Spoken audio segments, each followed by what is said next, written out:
mattina Mirella non parte con la parola si parte, ma parte con un'altra parola, fermiamoci. Ecco, noi dobbiamo riflettere su quello che sta succedendo, tutti quanti noi, tutta la società, perché così non può continuare. Non può essere che 4 ragazzini siano veramente i padroni di questa società. In tutte le regioni ci sono, in tutti i paesi ci sono, in tutte le città ci sono, ma sono pochi e qualcuno li deve fermare, come dico tutte le mattine. Ma le leggi, ma non si può neanche permettere che questi qua se ne freghino di tutto, della morte, della paura, delle istituzioni, delle forze dell'ordine. Anzi, ormai è diventata una sfida, chi è il più forte?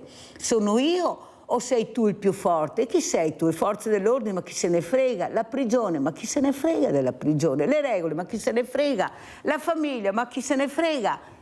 Noi invece ce ne freghiamo e dobbiamo riflettere, perché tutti insieme dobbiamo fermarli. Dobbiamo aiutare gli amministratori, le forze dell'ordine, dobbiamo essere in prima linea senza mai esporci, perché questi purtroppo molti di loro girano coi coltelli e partono da casa coi coltelli e partono da casa sapendo che prima o poi succederà che loro si sentiranno dei sceriffi, tireranno fuori questo coltello, daranno coltellate all'impazzata e qualcuno purtroppo morirà.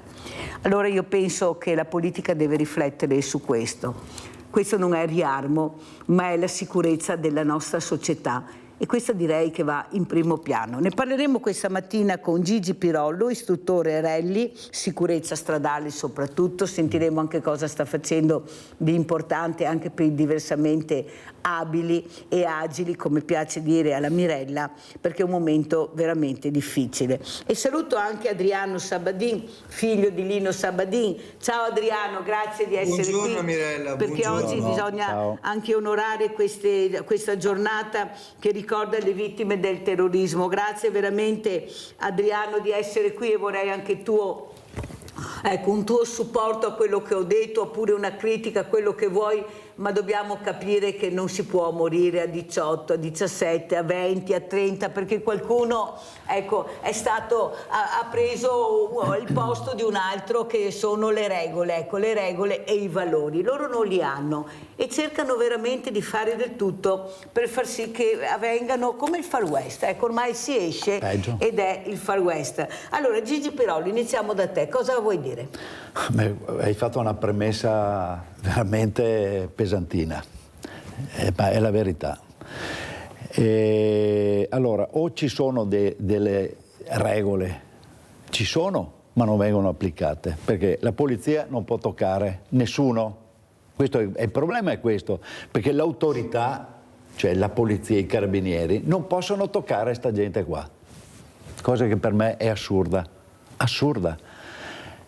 Se vengono presi, vengono rilasciati dopo 2 giorni, 2 ore anche. 2 ore, ma allora dove andiamo a finire? Ora, io non voglio, perché dopo c'è il pericolo che io da A dico tutto l'alfabeto e bisogna stare tranquilli.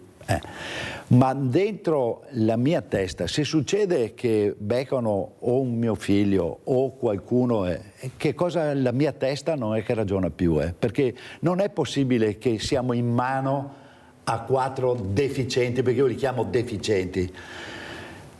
E hai detto col coltello, ma hanno anche sempre il telefonino, perché non è possibile che questi qui, dove c'è si accoltellano, telefonino e si vede. Quindi sono bravate queste qui, partono con le bravate. Ma come fanno sulla vita normale queste qui? Cosa lavorano questi? Studiano? Non lo so, non riesco a capire. Non riesco a capire.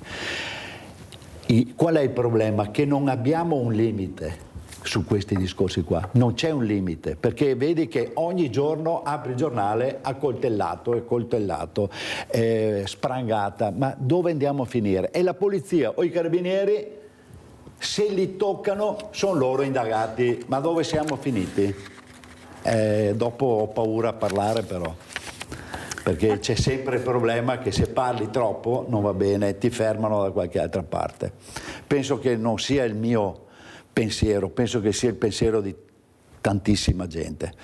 Poi c'è, come questi, chiamiamoli maranza, abbiamo che incidenti a manetta, in macchina.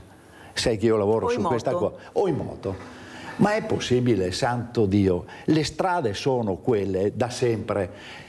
Continuiamo a dire andate più piano perché tanto arrivate uguale. Abbiamo le sveglie qua, svegliatevi 5 minuti prima e arrivate uguale. Ma dopo sali in macchina, tu vai per la tua strada e ti arrivano dei missili perché non sono più macchine ingovernabili, perché quando non sanno guidare, partiamo dal concetto che non sanno guidare, ti arriva e ti piombano addosso delle macchine a 120, 150 all'ora. Sapete cosa vuol dire andare a 150 all'ora addosso a un'altra macchina che va a 50 all'ora? Sommate. Logico che dopo ci sono i morti. E tu vai per la tua strada, vai a lavorare, vai in famiglia. Abbiamo visto ieri, cos'era? Ieri o l'altro ieri? Ecco, la Porsche a 252 all'ora, morti in tre. Ma è normale che muoiono in tre a 250 all'ora. Per far che cosa? Una bravata? La vita è una bravata, la vita è da godersela più che si può. Quando vedo e leggo queste cose qui e visto che lavoro su questi argomenti mi cade tutto, perché allora è inutile che io parli, perché dopo io li trovo veramente, io li tasto con mano quando li facciamo salire su una macchina vera. Non sanno che cos'è un controsterzo, non sanno frenare e li mettiamo in macchina.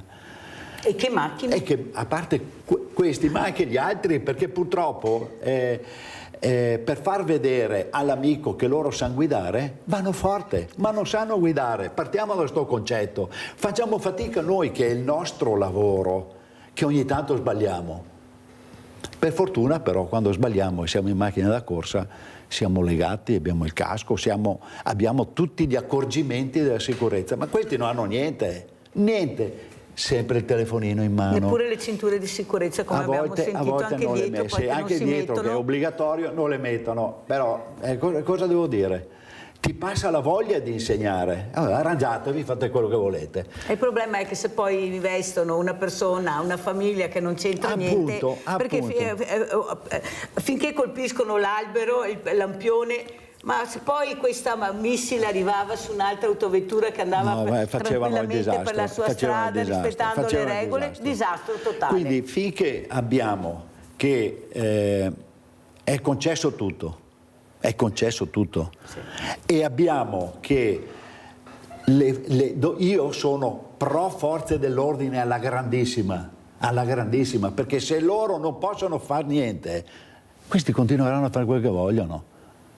Anzi, alzeranno sempre di più l'asticella. Tanto sanno, la mia risposta, ho trovato 3 ragazzini, uno che passa davanti a casa mia con la bicicletta mi ha mandato a quel paese. Io uscivo a 0 all'ora su una pista, non è pista ciclabile, è marciapiede, questo passa in bici. Tanto e io gli ho detto, a chi hai detto sta roba qua? No, ma e io ho detto, chiamiamo i carabinieri, tanto mi lasciano dopo un minuto. Cosa facciamo? Allora andiamo da Adriano Sabadin. Adriano, maggio, un mese storico, giornate storiche, cosa vuoi dire anche tu come uomo, come automobilista, come cittadino, cosa vuoi dire? Perché oltre al dolore che poi spiegherai, che hai provato, che provi, perché sono dolori che non passeranno mai, e soprattutto anche con gli esempi che abbiamo non è di sicuro da stare tranquilli e sereni. Prego Adriano e grazie ancora di essere qui. Grazie a te. Allora io condivido in piena idea quello che ha detto Gigi sulla sicurezza, sul mondo che viviamo oggi. Stiamo vivendo veramente un mondo che va in declino. Certamente si deve avere anche un po' di riguardo nei nostri confronti di quello che vediamo fuori, Mirella. E noi siamo passati per una strada molto dura, che anche se si ha ragione si passa dalla parte del torto. Noi abbiamo visto con il nostro caso la rapina, l'omicidio di mio padre. Lo spieghiamo allora Adriano, per chi magari non conosce la storia, anche per quelli più giovani, perché sono storie che hanno toccato profondamente il nostro paese. Prego Adriano. Sì, noi siamo stati vittime dei PAC, proletari armati per il comunismo, a seguito di una rapina di due ragazzi giovani che hanno fatto questa rapina, che dovevano eseguire in tutta libertà la rapina. Fatto sta che una colonna proletari armati per il comunismo hanno voluto giustiziare mio padre. Ma giustiziare in che modo? Prima di tutto ci hanno minacciato noi, la nostra famiglia, hanno messo un attentato, una cassetta di tritolo fuori dal negozio, fino all'uccisione di lui, con ben 8 colpi, Mirella. A parte questo, l'iter burocratico processuale è stato molto duro. Anche noi non sapevamo in quale direzione muoversi, affinché un momento di pentimento di un pentito ha indirizzato le indagini all'arresto di Cesare Battisti e di altri brigatisti. Vediamo anche la foto sui giornali intanto che Adriano Sabadin parla, per cortesia. Vai rifugiati Adriano. in Francia. Vai Adriano. La Francia dà asilo e rifugio a questi terroristi, che oramai non è più possibile all'estradizione.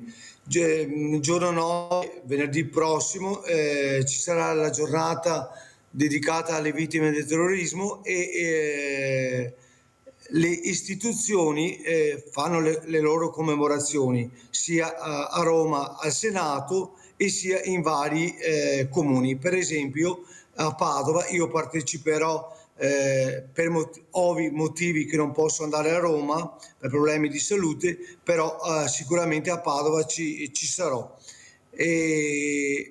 Sabato mattina ci sarà un'altra commemorazione a Milano in Villa Erera che è organizzata dal Comune di Milano, e credo di andarci con molto piacere. Certo che mi fa male che dovrebbero essere le istituzioni a fare queste giornate di memoria, invece spesse volte non vengono effettuate. Per esempio, lo dico francamente, anche a casa nostra il Comune di Santa Maria di Sala non ha mai organizzato una commemorazione su mio padre. Non solo su mio padre, ma noi siamo 2 vittime del terrorismo a Caltana, sulla strage di Bologna e sulla mia dei PAC. Per esempio, questa mattina notavo in piazza Caltana un gazebo di politica proprio al retro del cibo commemorativo di mio padre e di Nazareno Basso. Questo mi ha molto rammaricato e rattristato, perché invece di organizzare, non dico cerimonie o cosa, basta anche una semplice corona d'oro per ricordare, hanno messo un gazebo di politica. Questo mi ha distrutto la mia giornata. Abbiamo Mirella, purtroppo viviamo in una società aspetta, perché molto abbiamo il centralino, abbiamo Rinaldo da Venezia. Vai Rinaldo. Ciao Mirella e buongiorno ai tuoi ospiti. Ciao. Ho seguito quello che è successo a questo signor qua, perché è una porcheria, perché quando che stai capai sì che era copà suo papà, bisognava dare, e appena è morto subito, no fargli scampare via l'estradizione. Ma dove siamo arrivati? Fino a papà, un povero uomo che lavorava per i fatti suoi, con sacrifici, che ha fatto un'azienda, ma le robe, intanto è commemorarlo ogni anno, e merita, va bene. Distrutto, io non so dove chi sia adesso, ma questo signor qua è che poi un ragazzo, per tutta la vita, perché gli ha il dolore stabile, anche quando chi parla di suo papà, a parte che lo lavora sempre nel cuore, ma si è sbagliato, e le leggi assurdi, e le robe politiche che non si riesce a capire per cosa non abbia da dire fuori la verità, che poi è semplice la verità. Insomma, siamo restati ancora, mi ricordo, lavoravo con le barche, venivo a casa da Venezia, e facevo il giro per il porto, andavo dentro per gli stabilimenti, per i 5 archi, per arrivare a Mestre. E pulizia e finanza, che mi fermava con la barca, va bene, con le mitraglie, fermia, dove è? Sono io a casa da lavoro, devo spiegare dove che andavano. Ogni giorno mi fermava. Ed era un'assurdità, per dire, ma cosa? Non esiste i buoni a coparli tutti. E avevo le pena di morte, non avevo il buonismo. Grazie Rinaldo, fammi andare avanti perché sennò non ce la faccio. Come vedete sono giornate importanti con ospiti importanti, sono ospiti che sanno cosa vuol dire sicurezza e anche il dolore di perdere la persona più cara, un padre che non aveva fatto niente, come dice Rinaldo, stava lavorando tranquillamente con la sua attività, con i figli, la moglie. Ma Adriano, quanto è durato il processo e cosa vuoi dire? Questa giustizia, tu che l'hai provato sulla tua pelle questi processi, rivedere, proprio ricordare questi attimi di terrore, di disperazione, di paura, eppure poi diventi un numero che deve deporre, deve essere ascoltato, dire sempre le stesse cose, però si va avanti. Cosa vuoi dire? Cos'è la giustizia per Adriano Sabadin? Hai ragione Mirella. Allora, noi dal 79, che è il giorno che è stato ammazzato nostro padre, all'85 abbiamo seguito i processi da Venezia a Milano e ci siamo costituiti in Cassazione anche a Roma. Purtroppo i costi elevati legali erano troppi che abbiamo dovuto anche a rinunciare. Non siamo stati rappresentati da nessuna istituzione, pertanto i costi erano personali e abbiamo deciso di lasciare decadere. Ma la giustizia ha fatto il suo corso naturalmente, i processi sono andati avanti e noi abbiamo saputo dopo, solo nel 2004, quando è stato ritrovato il Battisti in Francia, dell'accaduto. Allora ci siamo un po' documentati anche noi attraverso il Tribunale di Milano, abbiamo fatto l'acquisizione degli atti giudiziari, abbiamo portato a casa le sentenze e da lì abbiamo capito un po' tutto cosa era l'iter burocratico e si svolgeva, come si è svolto il processo.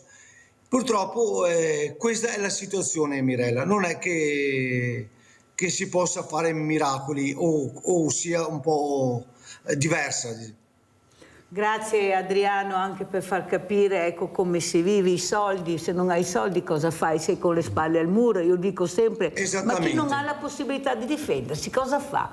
Come dice anche Adriano, da vittima puoi passare carnefice, perché veramente abbiamo delle situazioni incredibili che vediamo e poi queste sentenze a volte, i giudici si interpretano, però applicano le leggi che sono state fatte in Parlamento, non è che fatto sta che nel corso degli anni, Mirella, noi abbiamo acquisito l'iscrizione all'AIVITER, che è l'Associazione Vittime del Terrorismo, e altre associazioni, e allora lì abbiamo cercato di appoggiare anche le nostre famiglie. Ci siamo trovati dalla trasmissione televisiva di Porta a Porta nel 2004 con gli altri familiari e lì abbiamo costituito il nostro gruppo e la nostra difesa. Altrimenti il signor Battisti sarebbe stato molto molto più tranquillo e libero ora. Andiamo a vedere anche a Venezia, era il 4 dicembre del 2023, Battisti vuole incontrare Sabadin. Andiamo a sentire e poi lo commentiamo con il figlio di Sabadin, Adriano. Adriano Sabadin, lei è disposto a incontrare l'assassino di suo padre? Assolutamente no. Così il figlio di Lino, il macellaio di Santa Maria di Sala, ucciso da Cesare Battisti, con un secco no, trancia e preclude ogni possibilità di incontro con il terrorista rosso che dopo 37 anni di latitanza, catturato nel 2019, è stato condannato all'ergastolo in via definitiva per 4 omicidi. Terrorista che ora mira alla cosiddetta mediazione penale, grazie alla legge Cartabia, punta cioè a incontrare i parenti delle vittime per avere dei permessi premio, avendo come obiettivo il ritorno alla libertà.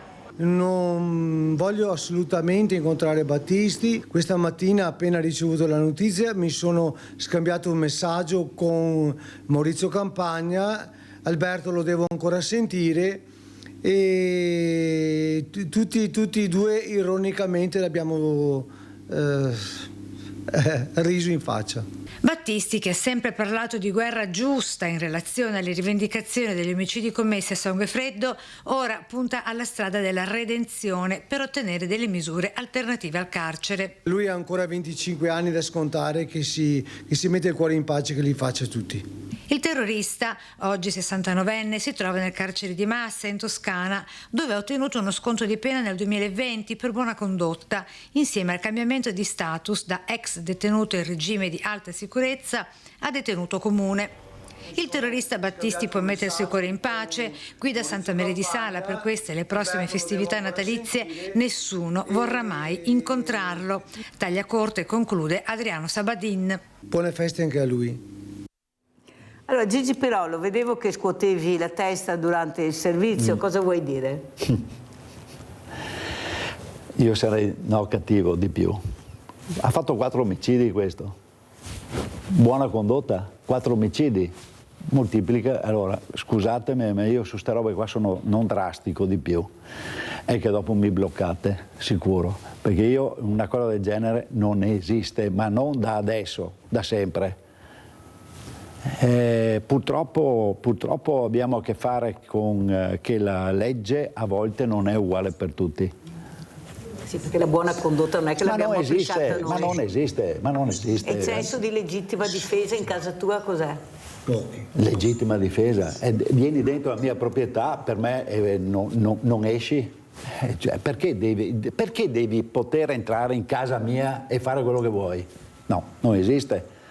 Cominciamo a prendere questi qui che sono dei delinquenti italiani, se sono italiani stanno in prigione in Italia, se sono stranieri mandiamoli nel loro paese e liberiamo le carceri. Mettiamo subito sta roba qua. Gli stranieri vanno a fare la pena, a scontare la pena nel loro paese. Dopo vediamo. Sembra facile, ma se non hanno i documenti dove li mandi?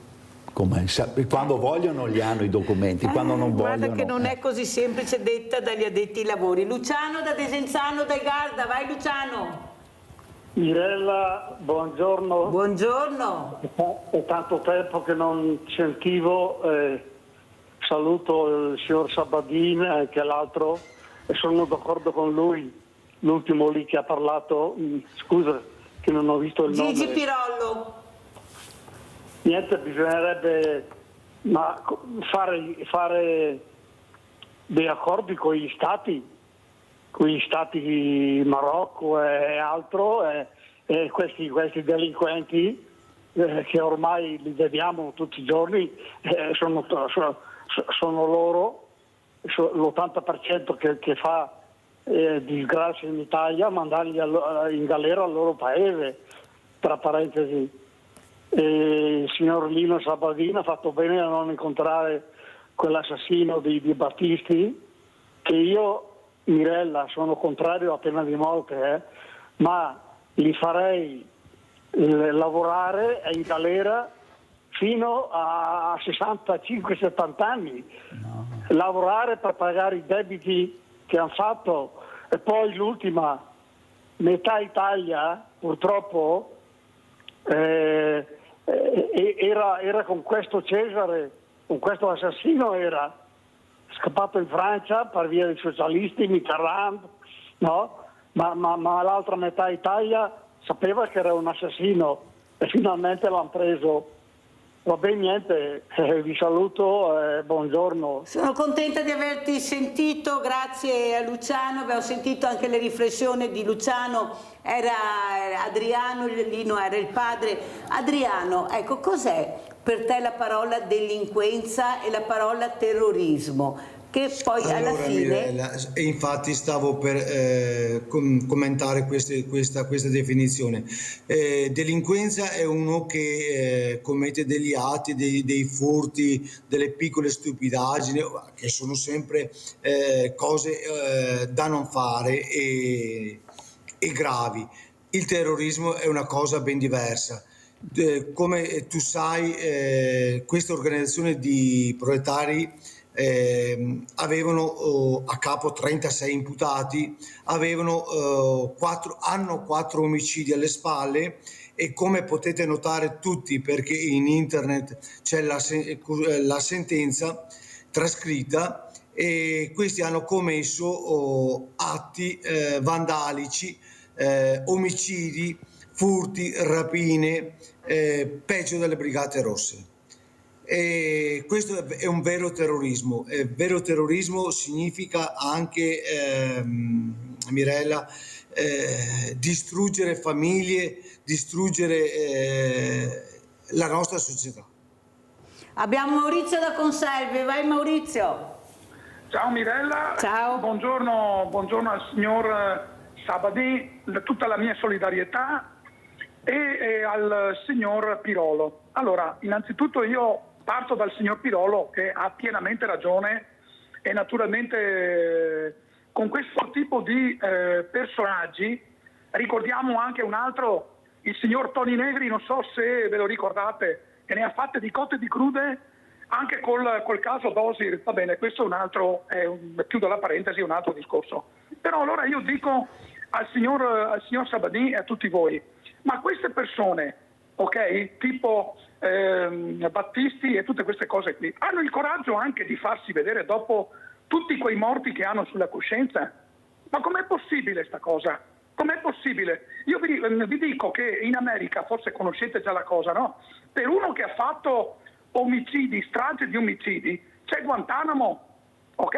Li mettono a Guantanamo con le catene per terra e tutto quanto, e devono pagare quello che hanno fatto. In alcuni casi c'è anche la pena di morte, che ben ci sta a quelle persone. Hai fatto del male, hai ucciso, devi pagare. Punto e chiuso. Questo è il discorso. Non c'è pietà per quelle persone, ok? Non c'è pietà, perché quello che ha fatto del male a una povera persona, ok?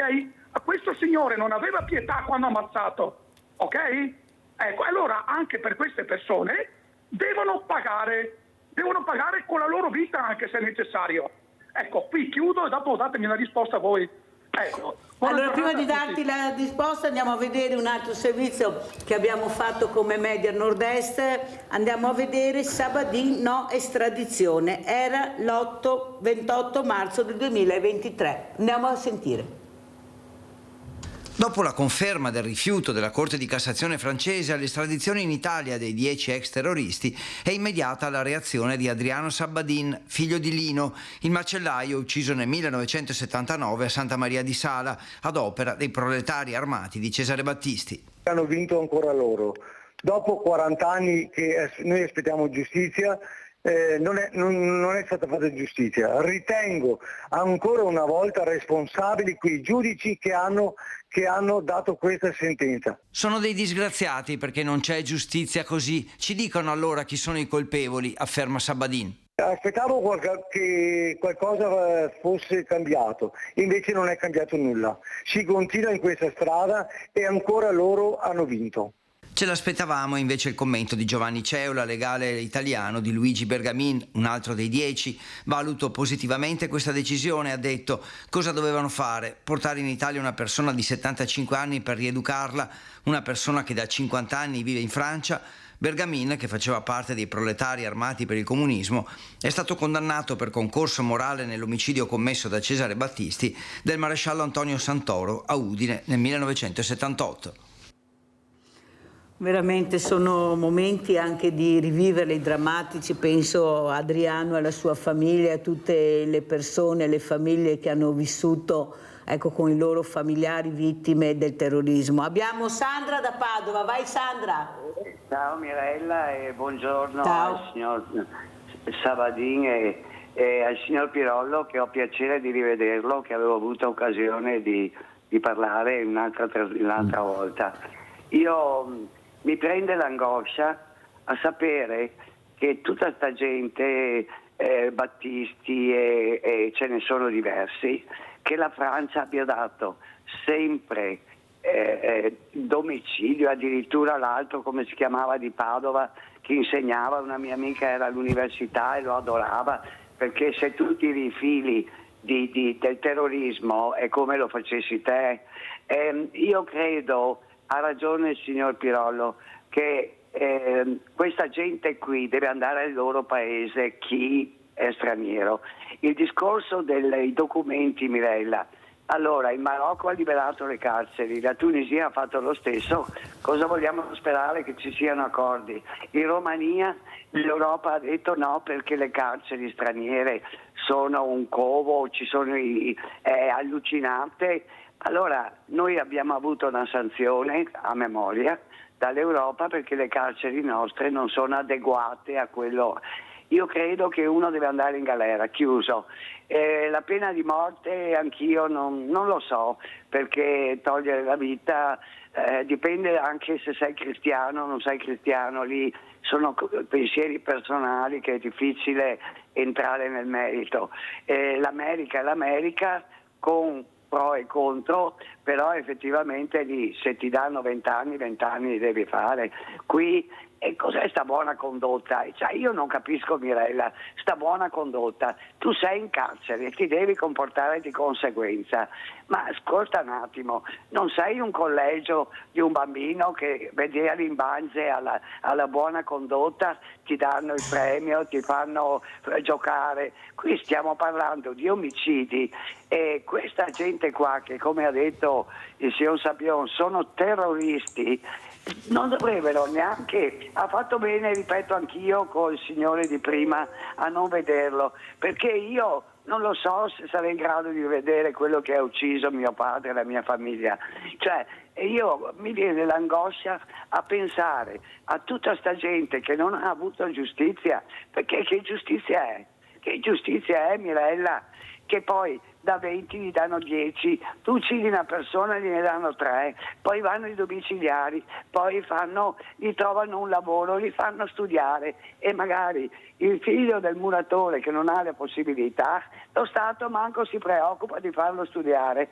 Scusa Mirella, ma stamattina io do un abbraccio al signor Sapion e a tutti gli altri che purtroppo hanno subito queste angherie, questi omicidi, e saluto il signor Pirollo perché io ho già accennato, quando avevo chiamato ero amica di Budafieri quando ero ragazza, dunque forza, e vedere queste persone che intervengono alla trasmissione, non solo i telespettatori ma anche sta gente, queste persone, scusa, che tu inviti, io ho solo piacere e sono incollata tutte le mattine, delle volte riesco e delle volte non riesco a prendere la linea. Un abbraccio a tutti e grazie. Grazie cara Sandra anche per il supporto che dai anche tu a questa trasmissione. Ecco, io sento persone a casa quasi tutte di buon senso che veramente metterei loro a fare le leggi, veramente metterei i cittadini, perché noi quando li intervistiamo ragionano con la testa, col buon senso, con il cuore, hanno l'etica, la sensibilità. Ecco, Adriano, ecco, una cosa importante che volevo capire, ecco, tu sei andato avanti con gli anni, ecco adesso cosa ti ritrovi alla fine? Perché dobbiamo anche capire le difficoltà che tu hai passato con la tua famiglia, i costi da superare, bisogna vivere, l'azienda la ditta deve continuare. Prego Adriano, cosa vuoi dire? Sì, ecco, cosa diresti alla politica se avessi qui di fronte veramente i vertici della politica? Non ho capito la domanda, scusa. Cosa diresti se avessi i vertici della politica dopo tanti anni di ingiustizia, di dolore, ecco, che hai provato, che hai vissuto? Tu sai cosa vuol dire non avere la possibilità di difendersi, bisogna rimboccarsi le maniche, trovare altri familiari. Prego Adriano, cosa vorresti dire alla politica dopo tanti anni, ma si ricordano, ci sarà la giornata del terrorismo? Prego. Allora, esattamente come tu dici, noi abbiamo dovuto affrontare la nostra situazione da soli, con l'aiuto di qualche parente e basta. Rivolgendomi alla politica, loro si sono prestati molto per l'estradizione di Battisti, per l'intervento dei terroristi rifugiati in Francia. Mi sono incontrato con la Premier l'anno scorso a Roma per chiedere aiuto per l'estradizione di questi terroristi, però nulla è stato fatto. ma non so cosa aggiungere di più, Mirella. Come ti avevo accennato prima, le istituzioni a volte si ricordano e quando ti servono si appoggiano e dopo ti scaricano, e questo non è piacevole. Come ti avevo accennato questa mattina, già il nostro comune non ha mai, e lo dico e lo replico, programmato una commemorazione.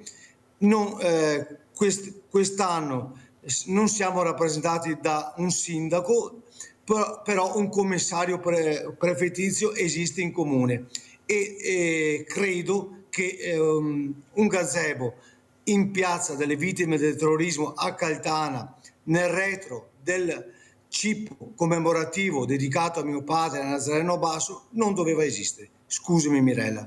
Abbiamo Lorenza da Mestre, poi andiamo in pubblicità. Vai, Lorenza. Ciao Mirella, buona giornata a tutti e al tuo ospite. Io chiaramente avevo telefonato l'altro ieri, che appunto, ho subito diciamo una cosa poco gradevole, ok? Per cui io ho telefonato alle forze dell'ordine, quella sera ho fatto da piantone da sola, ho affrontato un marocchino da sola con una certa delicatezza, perché era fatto, ok? Per cui siamo rimasti, poi si sono avvicinati dei signori vicini che stanno dietro alla mia palazzina. Ora io mi domando, è mai possibile, capisco la situazione delle forze dell'ordine che sono pochi e questo lo sappiamo, capisco anche le altre, è mai possibile che nell'ambito abitativo, non è la prima volta che devo affrontare nonostante che non ho tanto le forze, ma i vicini, io capisco che hanno paura, però con la paura non si va da nessuna parte. Formare dei gruppi, fare come una ronda, visto che la zona ormai è tampinata. Cioè, ci siamo rassegnati alle loro usi e costumi e noi dobbiamo stare buoni e tranquilli e soccombere. Cioè, io quando ho parlato a uno delle forze dell'ordine ho detto, signora, questa è la situazione, ma non è possibile, qualcosa si deve fare. Ti ringrazio Mirella, buona giornata a tutti. Abbiamo sentito anche la riflessione di Lorenza da Mestre, adesso andiamo in pubblicità.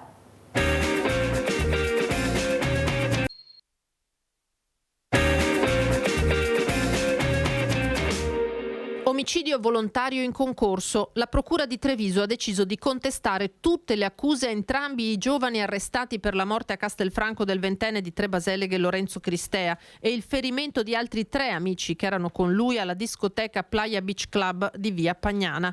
Dopo il 19enne Badr Rouaji, studente di Montebelluna di origini marocchine, anche Taha Benani, 21enne richiedente asilo, dovrà rispondere di concorso in omicidio volontario aggravato, tentato omicidio, lesioni volontarie, rissa aggravata e porto d'armi, nella fattispecie un coltello. Per la procura ne sono stati usati 2 sabato sera, anche se ne è stato rinvenuto solamente 1. 3 i fendenti inferti a Cristea, addirittura 6, di cui 1 potenzialmente mortale, ad Alessandro Bortolami, il 22enne di Zerobranco, rimasto per 2 giorni in pericolo di vita, che nelle scorse ore si è risvegliato, come ha scritto la mamma in un post sui social e come ci ha confermato dal citofono di casa il papà. Ho visto che era sveglio e basta, non ho parlato, non ho detto nulla. Siamo stati delicati, non gli abbiamo detto nulla, aggiunge il papà, neppure che l'amico Lorenzo è morto. Per i Bortolami un grande sollievo il miglioramento di Alessandro. Speriamo di sì, dai, speriamo. Mi spiace per il papà, per l'altro ragazzo. Bortolami sarà sentito dal magistrato appena possibile. Nelle scorse ore il pubblico ministero Giulio Caprarola, che indaga sul caso, ha ascoltato in ospedale a Montebelluna l'altro ferito ancora ricoverato, Alessandro Pepe, anche lui in miglioramento, spiega il padre. Un po' in miglioramento, è stabile, stasera vado e vado a trovarlo. Non mi ha raccontato niente perché non è ancora tanto ok. Cioè, ha raccontato queste cose al PM. Siamo un po' addolorati del ragazzo che c'è, ma no, adesso io stasera vado a trovarlo e vediamo. Proprio Pepe avrebbe fatto riferimento a un altro coltello sul luogo dell'omicidio usato da Benani, testimonianze che insieme al video in possesso degli inquirenti contribuiscono a ricostruire un atto di violenza totalmente sproporzionato, dice il capo della Procura di Treviso Marco Martani, rispetto al presunto torto subito, di cui nelle prossime ore saranno chiamati a dare la loro versione dei fatti i 2 arrestati nel corso dell'interrogatorio di garanzia che si svolgerà in carcere a Santabona. Dell'autopsia sul corpo della vittima si occuperà infine il medico legale Alberto Furlanetto. Il conferimento dell'incarico da parte della Procura avverrà probabilmente giovedì. Abbiamo Leone da Trebaseleghe, vai Leone. Ciao Mirella, grazie. Ciao. Tutto io. Mi riferisco alla telefonata precedente che la signora ha detto: capisco che le forze dell'ordine sono in pochi e non ce la fanno. E io invece questo non lo capisco. Cioè non solo non lo capisco, non dovrebbero essere in pochi, dovrebbero essere sufficienti, equipaggiati, attrezzati a fare il loro lavoro. No, non è possibile che abbiamo le forze dell'ordine che sono in pochi. Perché sono in pochi? Sì, sappiamo perché non ci sono i soldi. Però i soldi per il palazzo Quirinale costa 4 volte quello che costa il palazzo di Buckingham Palace, per quello ci sono i soldi.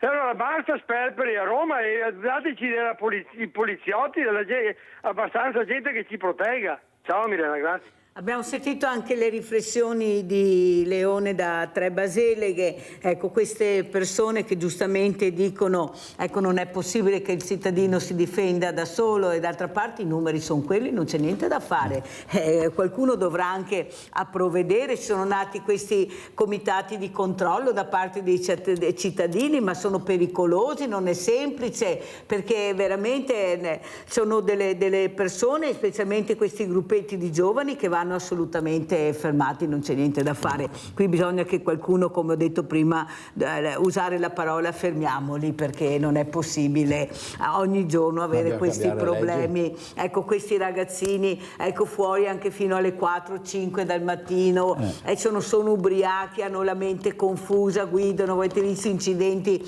che sono successi, soprattutto non sanno guidare, come diceva Gigi Pirolo. Un conto è prendere la patente, un conto è saper guidare. Ecco, secondo te Gigi, anche tu l'hai detto tante volte, forse sei uno dei pochi che ha detto le scuole guida dovrebbero fare più scuola guida, più ore di scuola guida, ma io nelle autostrade non vedo le scuole guida, quando piove di rotto non vedo scuole, eppure quando prendono la patente, ma poco. Cioè, il guidare non è una cosa semplice. Guidare è una cosa complicata che, come dicevo prima, possiamo sbagliare a qualsiasi età, perché c'è sempre l'imprevisto.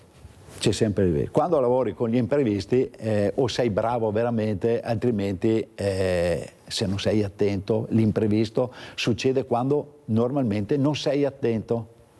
Perché sei col telefonino, sempre i soliti discorsi, distanza di sicurezza, gomme, che nessuno guarda le gomme, se sono consumate o no. Andare a 130 all'ora in autostrada o in superstrada e sei a 20 metri da quello davanti, ma sfido chiunque, lo tamponi. Come fai a fermarti? No, ma non esiste. Ecco. Tornando invece all'argomento bomba, siamo nel 2025, le leggi sono troppo vecchie, devono essere cambiate. Vi faccio una domanda, ma bisogna essere onesti a dire e a dare una risposta, perché io ce l'ho nella mia testa. Se io padre arrivo a casa, trovo 4 incappucciati dentro, che anche due, che hanno prima violentato mia moglie, bastonata e bastonati i figli. Qual è la vostra indole? Cioè, porgete l'altra guancia, no, poveri. Ma io con la mia testa li tiro giù le spese, punto. Però che cosa succede? Che vengo indagato io dopo. È come i carabinieri o la polizia che se prendono uno, l'abbiamo visto sui giornali pochi giorni fa, indagato il poliziotto. Ma ditemi voi, se un poliziotto a 1.200 euro, 1.500 quello che prende, per difenderci, quel ragazzo, col coltello, viene steso, magari adesso viene incolpato il poliziotto. Siamo agli estremi, questo non esiste più. Sì, le ronde che vanno a pestare, è giusto o non è giusto? Andate a vivere come faccio io ogni tanto all'estero. Se andate in Arabia, voglio vedere se avete il coraggio di parlare. Sbagli, finisci dentro, poi vediamo quando esci, perché nessuno ne parla di sta roba qua. Prendiamo i delinquenti che sono stati incarcerati da noi e portiamoli nel loro paese. Poi cominciamo a liberare le carceri, che abbiamo un grande problema di quantità di delinquenti dentro, e poi cominciamo a ragionare. Così non ne veniamo mai fuori, perché o mettiamo una legge molto più severa per chi è delinquente delinque, quindi vuol dire che deve essere messo dalla strada giusta. Ma la strada giusta, se li mettiamo dentro in carcere, stanno dentro 3 giorni.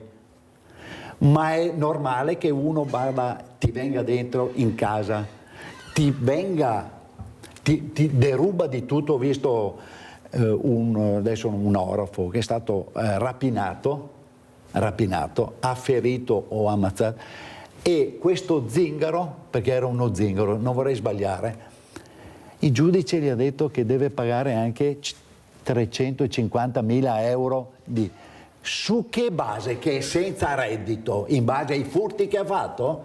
Come fai a quantificare 350.000 euro? Io poi quando sento queste robe qua vado a 100, non a 0, vado a 100, perché per me non esiste una roba del genere.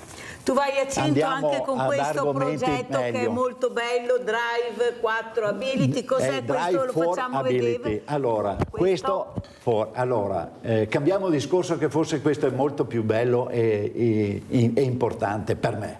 Allora, un paio di anni fa siamo andati a Monza e abbiamo girato con i disabili, che è un argomento che dovrebbe essere all'ordine del giorno, perché purtroppo noi ne parliamo tutti i giorni. Sì, lo so, ma ne parliamo, ma dopo non facciamo niente, perché purtroppo non ci sono i soldi per fare sta roba qua. Che cosa abbiamo fatto? Abbiamo girato a Monza e abbiamo portato in giro con delle macchine stradali 50-60 disabili. Io vi giuro, avevo il nodo alla gola a vedere queste cose. E questo è nato, poi lo fanno in tanti, come c'è la mototherapy, la car therapy. Ho buttato l'idea al ministro e mi ha detto vai avanti perché abbiamo bisogno di questo. Siamo partiti con queste idee, partiamo con Castelfranco Veneto al Foro Boario al 1° di giugno. Castelfranco c'è la festa dello sport e ha detto venite voi perché è importante sta roba qua. Quindi noi avremo 3 macchine, alla mattina facciamo per i disabili di un'associazione di Castelfranco e al pomeriggio Città della Speranza. Siamo 3 piloti professionisti, ma noi non è che andiamo forte, li carichiamo in macchina e gli facciamo vedere 2 o 3 cose. Loro sono felici loro, poi usiamo dei simulatori per la gente, degli ospiti qualsiasi, che questi simulatori li facciamo provare, pagano qualcosa, ma questi soldi vanno in beneficenza, non a noi. Questi soldi noi non vogliamo vedere, i soldi vanno direttamente in beneficenza, non ci sono giri strani, perché io i soldi non li voglio in mano.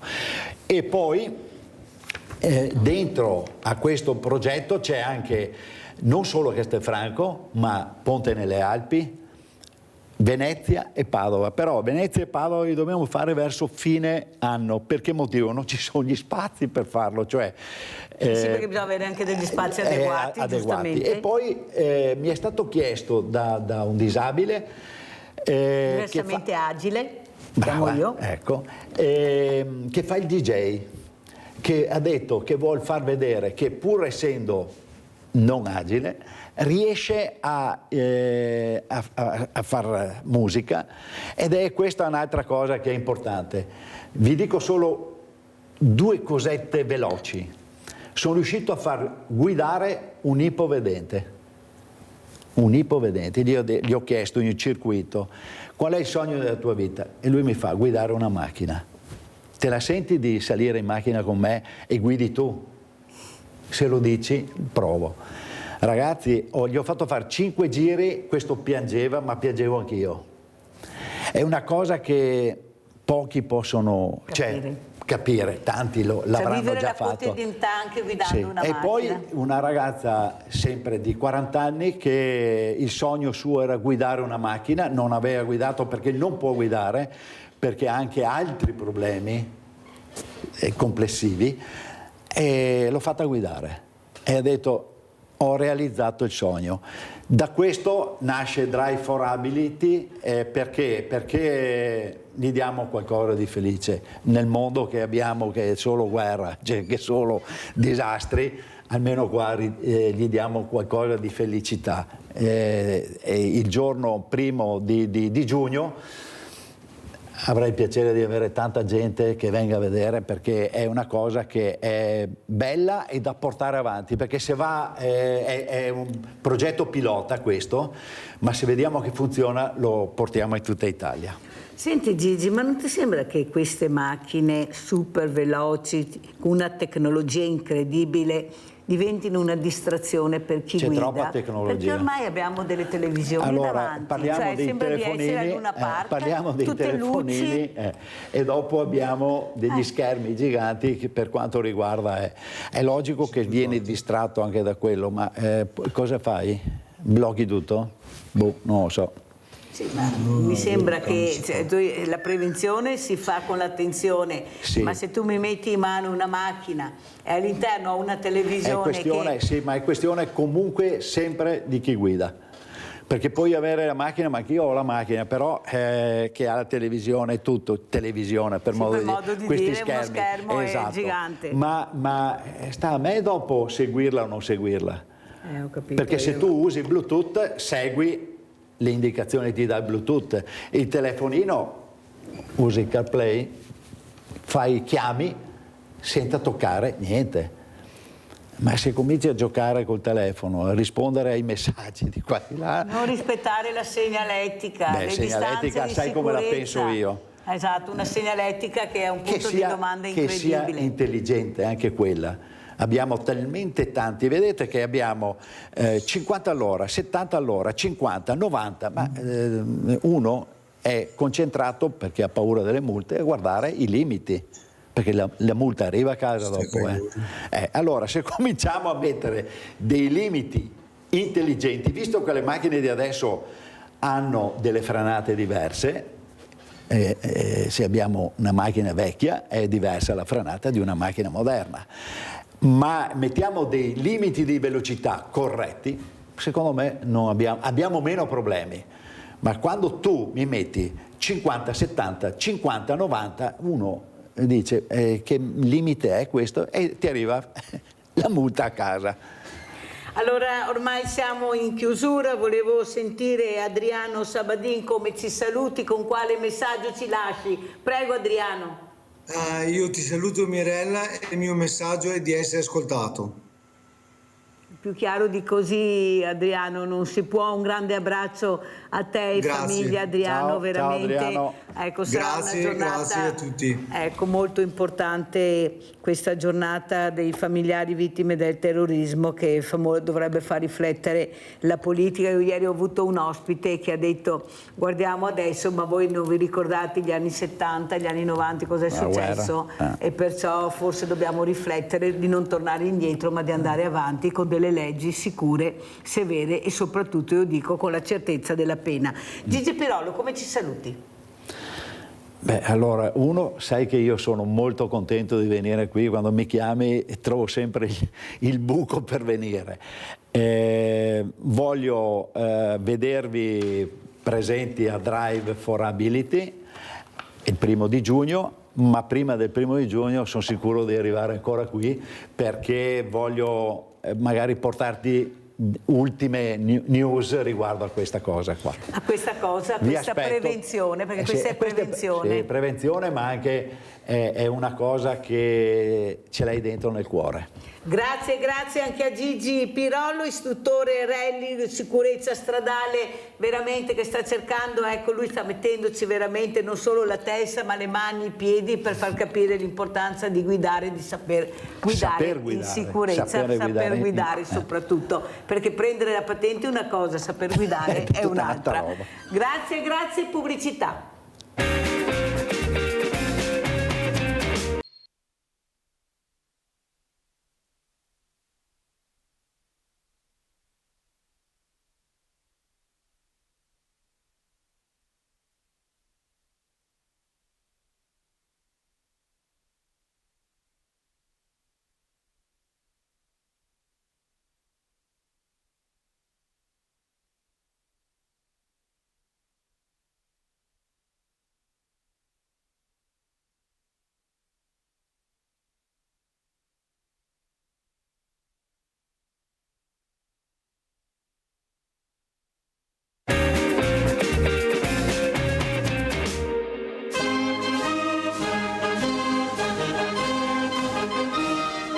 Pronto, manca sempre meno alla 96esima adunata nazionale degli alpini di Biella. Strade e piazze sono già chiuse, si montano infrastrutture, totem e tribuna d'onore. La città, da poco più di 40.000 abitanti, si prepara ad accogliere oltre 400.000 persone radunate attorno al motto Alpini portatori di speranza.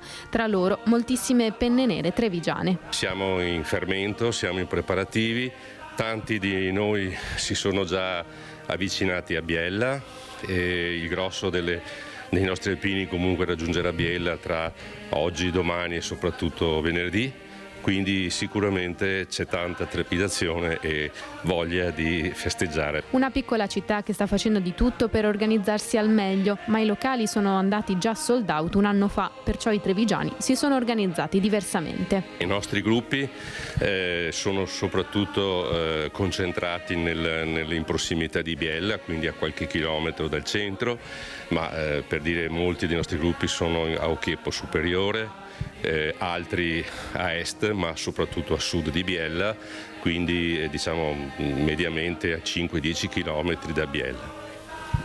I valori che porterete come ogni anno sfilando? Sono quelli che ricalcano il nostro statuto, il nostro credo, e quindi la solidarietà, la memoria di chi ci ha preceduto. Non mancherà un pensiero a Giancarlo Gentilini. Come tutti i nostri alpini andati avanti, verrà ricordato in ognuno di noi. Sappiamo che le ferree e giuste anche regole dell'organizzazione della Dunata ci impediscono di portare simboli e soprattutto il nostro cappello, che comunque è un sacro per noi, ma al di là di questo ci saranno sicuramente all'interno di ognuno di noi, ricorderemo Giancarlo, ognuno a modo suo, ma per quello che ha dato e per la sua grande alpinità. E parleremo di questa adunata con dei numeri incredibili con l'alpino Daniele Cenedese. Grazie Daniele di essere qui con noi assieme a Gildo Bottan, che è un ciclista. E visto che parlavamo anche di sicurezza sulle strade, sentiamo con questo uomo diversamente giovane che sfida la strada con la sua bicicletta, ogni tanto il casca, e anche stavolta si casca, ma da solo, però ne parleremo, anche perché è un numero 1 come artigiano. E saluto anche il sindaco Daniele Dallanese, sindaco di Gelson di Piave. Buongiorno sindaco. Buongiorno a voi, grazie dell'invito. Grazie anche al sindaco che questa mattina veramente è riuscito a collegarsi con noi, perché i sindaci sono fondamentali, sono veramente l'unico posto, come dico al mattino, dove il cittadino può rivolgersi, almeno viene ascoltato, almeno quello. Dopo non si sa cosa succede, ma almeno l'ascolto è dovuto. Allora io inizierei proprio con Daniele Cenedese, con questa adunata incredibile. Daniele, metto io, intanto tu inizia pure a parlare, raccontaci che adunata sarà. Sarà un'adunata numerosa da quel che si capisce, perché la cittadina è piccola, 43.000 abitanti, arriveranno 400.000 alpini, quindi c'è da immaginare che non ci sarà solo Biella, ci sarà Cossato, tutti quanti Candelo, tutti quei paesini lì vicini che sono bellissimi, saranno riempiti da tutti sti alpini. Ecco. Perché queste adunate riescono ad avere così tanti numeri e tante persone che li seguono, che li applaudono, che veramente scendono nelle piazze per vedere queste adunate? Cosa avete seminato così di importante? Voi siete gli unici che riuscite a raccogliere questi numeri di persone che veramente vengono a vedervi. Perché gli alpini è un sinonimo di sicurezza. Dove ci sono gli alpini, se vedi, ti può succedere un po' di qualche grana, però viene subito sedata perché gli alpini di spirito hanno quello. E negli anni hanno creato questa simbiosi di fratellanza, di aiuti, di volontariato, che danno anche una sicurezza. E poi alpini, quando fai le fatiche di montagna anche sotto la naia, che purtroppo non c'è più, crea questa unione che fa la differenza con gli altri, secondo me, con gli altri corpi. Allora sentiamo cosa ne pensa il sindaco Daniele Dannese. Sindaco, cosa ne pensa questi alpini anche come protezione civile? Quasi quasi bisognerebbe fare un pensierino di fare una protezione civile per la sicurezza del cittadino, non solo quando ci sono questi nubifragi, queste alluvioni, questi adunati, perché veramente i numeri, le forze dell'ordine non ce l'hanno, perché vediamo e sta mancando veramente la sicurezza a scapito di molti, ai danni di molti a scapito di pochi. Cosa ne pensa, sindaco? Ma io intanto voglio subito ringraziare tutti gli alpini, non solo quelli di Zenzone di Piave ovviamente, ma tutti in generale, e colgo l'occasione anche per salutare l'amico Daniele Cenadese. Allora, io dico solamente che nel mio gruppo di protezione civile comunale quasi più della metà dei volontari sono alpini. Quindi questo già, come dire, chiarisce il fatto che l'alpino è importante sia durante le emergenze, in tempo di pace, e anche nelle ricorrenze, diciamo, militari che svolgiamo tutti noi sindaci durante l'anno. Quindi possiamo dire che se non ci fossero probabilmente bisognerebbe inventarli. Ecco, mi limito a dire questo, ma questa mia frase rappresenta tutta la stima che noi sindaci, io per primo, ho nei confronti, insomma, dei nostri alpini. Sindaco, cos'è che la preoccupa di più in questo momento? Perché io tutte le mattine ho sindaci che ringrazio anche di partecipare, vengono molti anche in presenza proprio per confrontarsi, però li vedo veramente molto preoccupati perché le risorse che hanno per combattere questa sicurezza del cittadino, che vuol dire a 360 gradi, non ce li hanno e sono i più esposti, sono gli unici riferimenti per il cittadino, però mi sembra che la politica non vi ascolti molto, o sbaglio, sindaco? Ma allora sì, confermo, in realtà su tutti i fronti, su tutti i livelli istituzionali noi chiediamo come sindaci, chiediamo più risorse, perché senza risorse è difficile strutturare dei servizi di vigilanza o addirittura incrementare anche il personale che abbiamo nei nostri organici, ad esempio nella polizia locale, per fare appunto più controllo e controllare meglio il territorio. La cosa ovviamente non si riferisce solo a problemi di sicurezza urbana, ma anche a problemi di sicurezza, come abbiamo visto anche in questi giorni, di sicurezza ambientale, perché il rischio ambientale meteo che vediamo, insomma, anche oggi siamo a rischio, è sempre più elevato perché in effetti il clima è cambiato. Senza risorse è difficile strutturare questi tipi di servizi. Siamo in difficoltà, non glielo nascondo. Per fortuna, e ribadisco quello che dicevo prima, per fortuna abbiamo sempre disponibili i volontari. Ad esempio nei gruppi di protezione civile, se non ci fossero i volontari, io li ringrazio continuamente, i miei volontari, se non ci fossero loro che offrono il loro tempo gratuitamente alle istituzioni, sicuramente non avremo niente, perché non avendo risorse, insomma lo sappiamo tutti che i volontari offrono il tempo gratuitamente, non potremo fare questo tipo di servizi. purtroppo nessuno ci ascolta. Da tempo, insomma, anche nelle conferenze dei sindaci insomma, esponiamo questo problema facendo anche numerose richieste ai ministeri, però purtroppo le risorse sono poche, la coperta è corta, come si dice, e quindi facciamo fatica anche a pianificare questi tipi di interventi, insomma. Però Sindaco, noi veramente che rappresentiamo il mondo del volontariato, mi ci metto anch'io, non è che siamo stati ripagati nella maniera giusta dopo tutto quello che abbiamo fatto anche durante la pandemia. Io lo dico tutte le mattine sperando sempre che qualcuno ascolti, ma mette in atto quello che dico, che non è possibile che il mondo del volontariato, quello serio, che aiuta, che fa concretamente, giri col commercialista e deve pagare per fare il volontario. Ecco, lo trovo una cosa inaudita, veramente una vergogna della politica. Cosa ne pensa, Sindaco? Ma allora, diciamo che questi, come dire, questi casi andrebbero come dire, analizzati singolarmente. Questa cosa purtroppo però è difficile, nel senso che mi riferisco ovviamente alla recente legge sul terzo settore che ha messo in ginocchio, che andava fatta secondo me per alcuni aspetti. Ovviamente mi riferisco alle associazioni più grandi, più complesse. Chiaro che questa legge ha messo in ginocchio anche tutto il volontariato, quello più semplice, quello che in realtà non ha come obiettivo il lucro, ma ha come obiettivo quello di aiutare concretamente le persone in difficoltà. Anche noi nel nostro territorio abbiamo delle associazioni che nel momento in cui è stata pubblicata questa legge sono venute insomma, a confrontarci con noi chiedendo supporto, cosa che noi facciamo, ma si sono chieste: vale la pena andare avanti e tenere aperta la nostra associazione con questi obblighi insomma, burocratici, amministrativi che ci mettono solo in difficoltà, oppure è meglio chiuderla qua?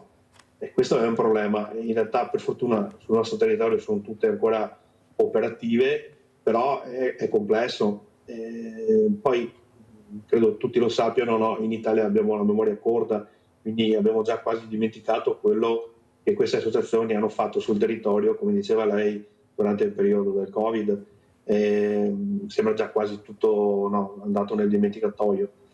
Credo che noi amministratori abbiamo il dovere di comunque aiutarle e supportarle queste associazioni, cosa che ad esempio noi stiamo facendo insomma, in modo importante anche sul nostro territorio. Senza le associazioni di tutti i tipi, dal volontariato di protezione civile a quelle che si occupano, per esempio per noi, il trasporto sociale, una cosa importantissima, senza le associazioni si fa veramente poco. Però purtroppo, caro Sindaco, mi dispiace dirglielo, ma le cose non stanno per niente così, non da parte vostra naturalmente, Sindaco, ma da parte della politica, che invece di capire chi c'è nel territorio e ognuno cosa fa e capire ognuno di dare un ruolo importante. Tu hai i pulmini, gestisci i pulmini, tu fai il banco alimentare, gestisci il banco alimentare. Invece hanno fatto un caglierone, hanno messo dentro tutto e così non sappiamo neppure chi siamo, cosa facciamo, perché tutti facciamo tutto, poi troviamo le persone in difficoltà nella solitudine più totale, perché non riusciamo ad arrivarci. Claudio da Marano Vicentino, vai Claudio. Sì, buongiorno a tutti. Buongiorno. Ma io volevo solamente proporre, cioè, visto i tempi che viviamo, quello che sta succedendo a Gaza soprattutto e quello che sta succedendo in Ucraina, penso che non ci sia tanto da festeggiare. Sono un alpino anch'io, e per far vedere la presenza nelle società degli alpini io proporrei di sfilare quella fascia nera al braccio, non so, un pezzo di camera d'aria, qualcosa infiato, camera d'aria infiata nel braccio nera, e un pezzo di stoffa nera o un calzino tagliato, qualcosa, per far vedere la presenza nella società, che si è consapevoli di quello che sta succedendo, insomma. Io proporrei questo, secondo me. Buona giornata a tutti. Abbiamo sentito la proposta di Claudio da Marano Vicentino. Daniele Cenedese, prego. Intanto mi sono dimenticato di salutare il mio amico Daniele Dallanese, sindaco di Genson. Lo seguo sempre, quello che fa, ha sempre i miei mi piace, perché sono veramente operativi anche come protezione civile. Dovrò andarlo a trovare perché quella di San Biagio è solo protezione civile degli alpini e sono rimasti solo in 5, quei 4 vecchi, e non è più protezione civile. Quindi bisogna coinvolgere anche le altre associazioni e andrò a istruirmi un po' come ha fatto Daniele, mio amico qua, che abbiamo sempre collaborato assieme. Vero Daniele? Sì, è vero, confermo. Confermo. Perché giustamente anche adesso queste associazioni, io ci sono stato in mezzo, adesso mi sono pressato per entrare ancora sulla Proloco, riattivare la protezione civile, però non è più tanto facile perché ci sono questi troppi burocrazia. Secondo me, da come ero abituato io, come eravamo, lui una volta mi ha chiamato, aveva finito il sale, se si ricorda ancora, c'era una nevicata quando era nel 90, tanti anni fa. Quando ancora nevicava. Quando ancora nevicava. Io ho detto, guarda, abbiamo finito il sale. Non ci sono state carte da fare. Preso il telefonino, chiama, abbiamo sale in magazzino, portate in piazza Asenson perché lì hanno bisogno. Si faceva così. Il buon senso e la praticità. Ma no, adesso non si può più fare così. Vero Daniele? Non si può più perché c'è tutta questa burocrazia che tarpa le ali alle associazioni. Perché dicono è volontariato, ma ci mettiamo il lavoro, le spese anche perché quando ti muovi, mi ricordo ai miei tempi là, con la macchina andavi destra e sinistra e dicevano che andavo per farmi vedere, quello era il commento e non era vero. Beh, poi da Mirella lo sa. Ma non è Daniele Cenedese che forse, lo dico anche al sindaco Dalanese, abbiamo troppi campanili alti, invece dovremmo avere più parrocchie, perché mi sembra che stiamo un po' esagerando con questi campanili alti che riescono ad avere delle determinate risorse, mentre altre, quello come diceva il sindaco Dalanese, nel territorio, piccolini, che cercano di fare anche un volontariato serio, sicuro, sono state messe al bando volutamente, a mio avviso. Il sindaco, scusi, ma in regione hanno nome, cognome, hanno tutto. Abbiamo l'associazione Volontari Insieme che non riesco ancora a capire come si impiega, perché ho tante associazioni che non sono iscritte, che non condividono, cioè siamo molto disuniti. Ecco, forse il ruolo dei sindaci sarebbe anche quello, penso, e voglio sentire anche Daniele Cenedese, più cercare di unire nel territorio quello che c'è, non di dividere, perché se fai parte di un partito politico allora hai il tavolo dove puoi sederti, perché funziona così anche nel mondo del volontariato. È entrata la politica cenedese, purtroppo, che lo diciamo, se fai parte del cerchio magico riesci a entrare, se no puoi fare le cose più belle del mondo, anzi dai fastidio. Prego Cenedese. È la pura verità quello che hai detto, io l'ho passata sulle mie spalle, perché giustamente quando cambia un sindaco, cambia un po' il partito del comune, quelle cose lì, ci sono delle rivalse che non lo so e dove vanno a finire. A chi forse gli dà più fastidio, a chi magari è più autonomo, gli tagliano le gambe. Io ai miei tempi sono stato minacciato di mi mandavano, avevo un'attività, mi mandavano la finanza e questo e quello, però usavano sempre sembra, pare che, e non potevi fargli niente, però sei andato con le foto sui giornali e sembra che sia stato un ladro, dopo che, per dire, ho 40 anni di volontariato sulle spalle e ho lasciato dei segni a San Biagio. Comunque, come dici te, la politica crea sti campanili. Torno a ripetere un'altra cosa, il discorso anche degli alpini. Gli alpini ormai non hanno più i gruppi, secondo me, parlo sempre secondo me, la loro autonomia di gestirsi, di fare, perché hanno troppi cavilli da superare e poi devono sempre rendere conto a quello più avanti. Andando avanti così, non lo so. E come diceva Claudio, bisogna rispondere anche ai nostri telespettatori, di sfilare con questo lutto al braccio, cosa dici per Gaza? Io mi ricordo a una adunata, quando non avevano tolto la leva militare, quando siamo passati davanti alle autorità, c'era l'ordine tutti quanti di girarsi dall'altra parte e così abbiamo fatto, ma non è contato niente, capisci? Quindi può essere sempre un segno, sono sempre d'accordo. Sentiamo cosa ne pensa anche il sindaco Dalanese. Sindaco, cosa pensa della telefonata di Claudio? Ma io credo, sì, che allora, il giusto sta nel mezzo, come sempre, no? Quindi credo che possa essere un'idea come dire, accettabile, ma è anche vero contestualmente che la Dunata degli Alpini da sempre, ed è noto, è un momento di gioia e di divertimento. Quindi non vorrei, se eventualmente succedesse, ma non credo succederà, che questa cosa venisse un po' strumentalizzata.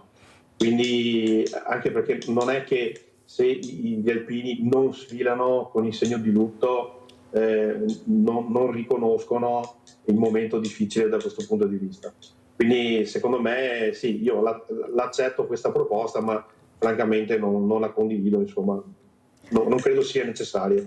Adesso andiamo a conoscere anche Gildo Bottà, un amico caro di Mirella, questo ciclista che è caduto da solo, ha detto stavolta la colpa non è di nessuno, vero Gildo? Io sto caduto. Ma soprattutto quello che vedi per la strada, Gildo, Ecco, parliamo di questo. Ecco, tu che prendi sta bicicletta per divertirti, per rilassarti, cosa vedi, Gildo? C'è troppe strade per la bicicletta impraticabili, perché sono pericolose. Dopo piste ciclabili qui non ne abbiamo per le nostre biciclette, omologate per le nostre biciclette non ce n'è. Poi abbiamo sempre quel famoso ponte della Friula che è pericolosissimo, perché adesso passiamo tutti per ponte, ma nessuno più cammina per la pista ciclabile, perché devi andare giù a piedi. E allora dovrebbero fare un po'. E dopo un'altra cosa. Questo mi rivolgo ai miei amici ciclisti. Sì. Ce n'è qualcuno che si comporta male, ecco, anche qui. Non bisogna sempre dare la colpa agli altri, qualche volta dobbiamo prendersela anche noi la responsabilità, che si dovrebbe correre uno dietro l'altro. Esatto. Comunque abbiamo delle strade impraticabili qui, tanti pezzi di strada che per la bicicletta va male. E molti ciclisti anche sono un po' troppo esuberanti e anche violenti verbalmente. Appunto, perché poi hanno ragione loro. Ma noi ne abbiamo 3, siamo in 40 e ne abbiamo 3, signora. Da dove arriva questa passione per la bicicletta, Gildo? A me mi è venuta da 55 anni. Dai? Sì, perché prima giocavo un po' il calcio, dopo un amico lì, il panificio, mi ha detto prendi la bicicletta, ho preso quella e comunque sono contento perché ho fatto abbastanza, abbiamo fatto i Pirenei, qui i Dolomiti abbiamo fatte tutte. Perché già 13 anni se prendiamo un camper, siamo una compagnia, se prendiamo un camper o 2 in affitto e andiamo via una settimana un po' dappertutto. E cosa vedi quando vai all'estero rispetto dell'Italia, Gildo? Ma tanto sono più severi, si comportano tanto meglio di noi. Rispettano di più le regole? Sì, siamo andati in Austria 2 anni fa. No, 2 anni fa siamo andati in Austria. No, ho visto una macchina che si sorpassava in una curva, aspettava, rimaneva di dietro e dopo ci passava. Però si erano composti anche noi perché uno dietro l'altro, ecco. Quando sei fuori del tuo paese le regole invece valgono. Valgono. E qui appunto non bisogna sempre darci la colpa agli altri, alle volte siamo anche noi che si comportiamo male. Bisogna rispettare le regole. Hai detto una cosa molto bella, Gildo, nel senso anche noi ciclisti, cioè non è sempre colpa dell'automobilista, del motociclista. Siamo anche io assieme, io ero lì appunto a Friuli, che ero dietro da giù, un furgone era dietro, passava di dietro, un altro veniva su, mi ha toccato e mi ha buttato per terra. Fortuna che non sono fatto niente, ma ero alla mia destra. Cioè. Ciao Bei. Ciao Bei, bravo. Per andare a Colfosco. Allora, Sindaco, cosa dice? Questa sicurezza, ecco, queste piste ciclabili, abbiamo gli autovelox non omologati perché abbiamo le piste ciclabili che secondo il Gildo non sono omologate, perché sono pericolose. Sì, ma allora cosa sta succedendo? Questi soldi che sono poi soldi pubblici impiegati per fare queste piste ciclabili, poi si vede che non sono a norma. Cosa dice il Sindaco? Ma allora no, perché dopo veramente andiamo fuori di testa, Prego. Ma io intanto proporrei il signore come Presidente della Repubblica, nel senso che ha ammesso una cosa importante, cioè che la colpa non è mai né completamente dei ciclisti né degli automobilisti, ma ha comunque ammesso, perché in realtà è anche un po' vero, che ci sono molti ciclisti indisciplinati e poi questo ovviamente scatena gli incidenti che conosciamo. Quindi ho veramente complimenti all'onestà del signor Guido. Detto questo, al di là degli scherzi,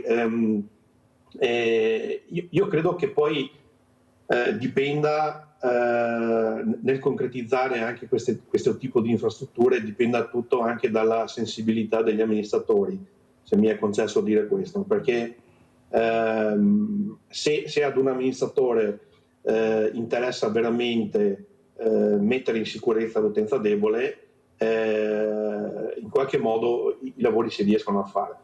Chiaro che nel momento in cui si progettano e si concretizzano queste infrastrutture, è chiaro che si deve farle come il codice della strada richiede, altrimenti sono soldi buttati via.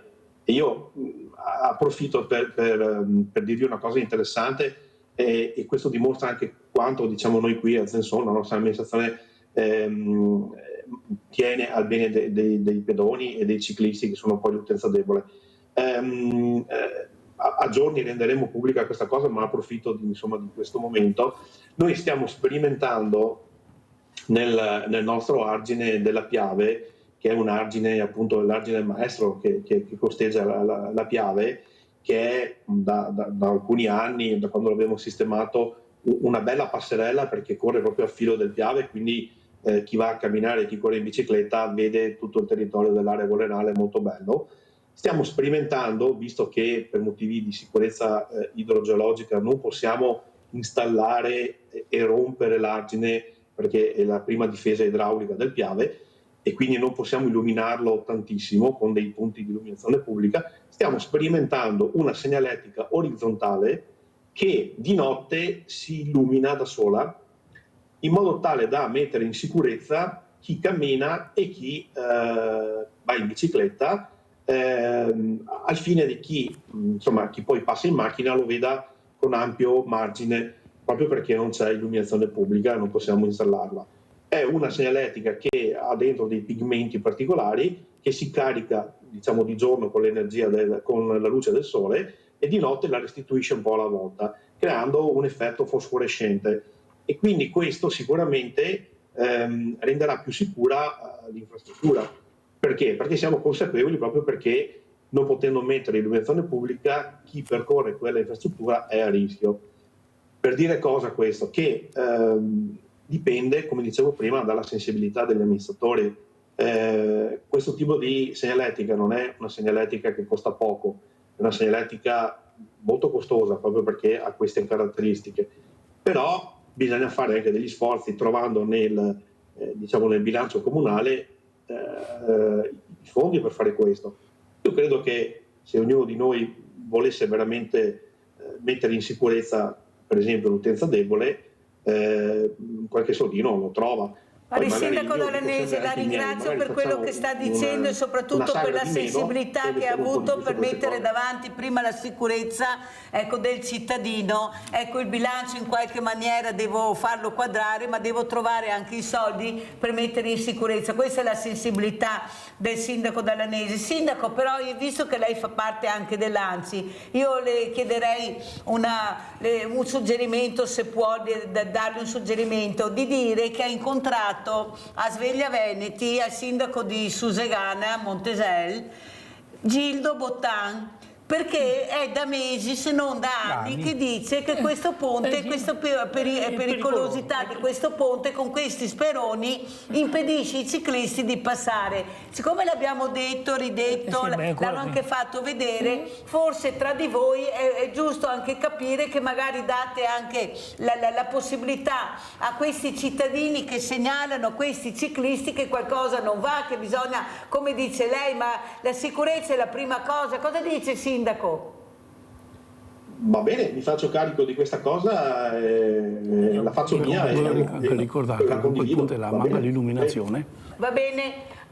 Allora, Daniele, volevi aggiungere qualcosa? Poi sentiamo Tamara. Sempre che faccia presente anche che su quel ponte là alla sera manca l'illuminazione, non ci sono i lampioni. Hanno fatto la ristrutturazione, ma non hanno messo la luce per tutta la traversata.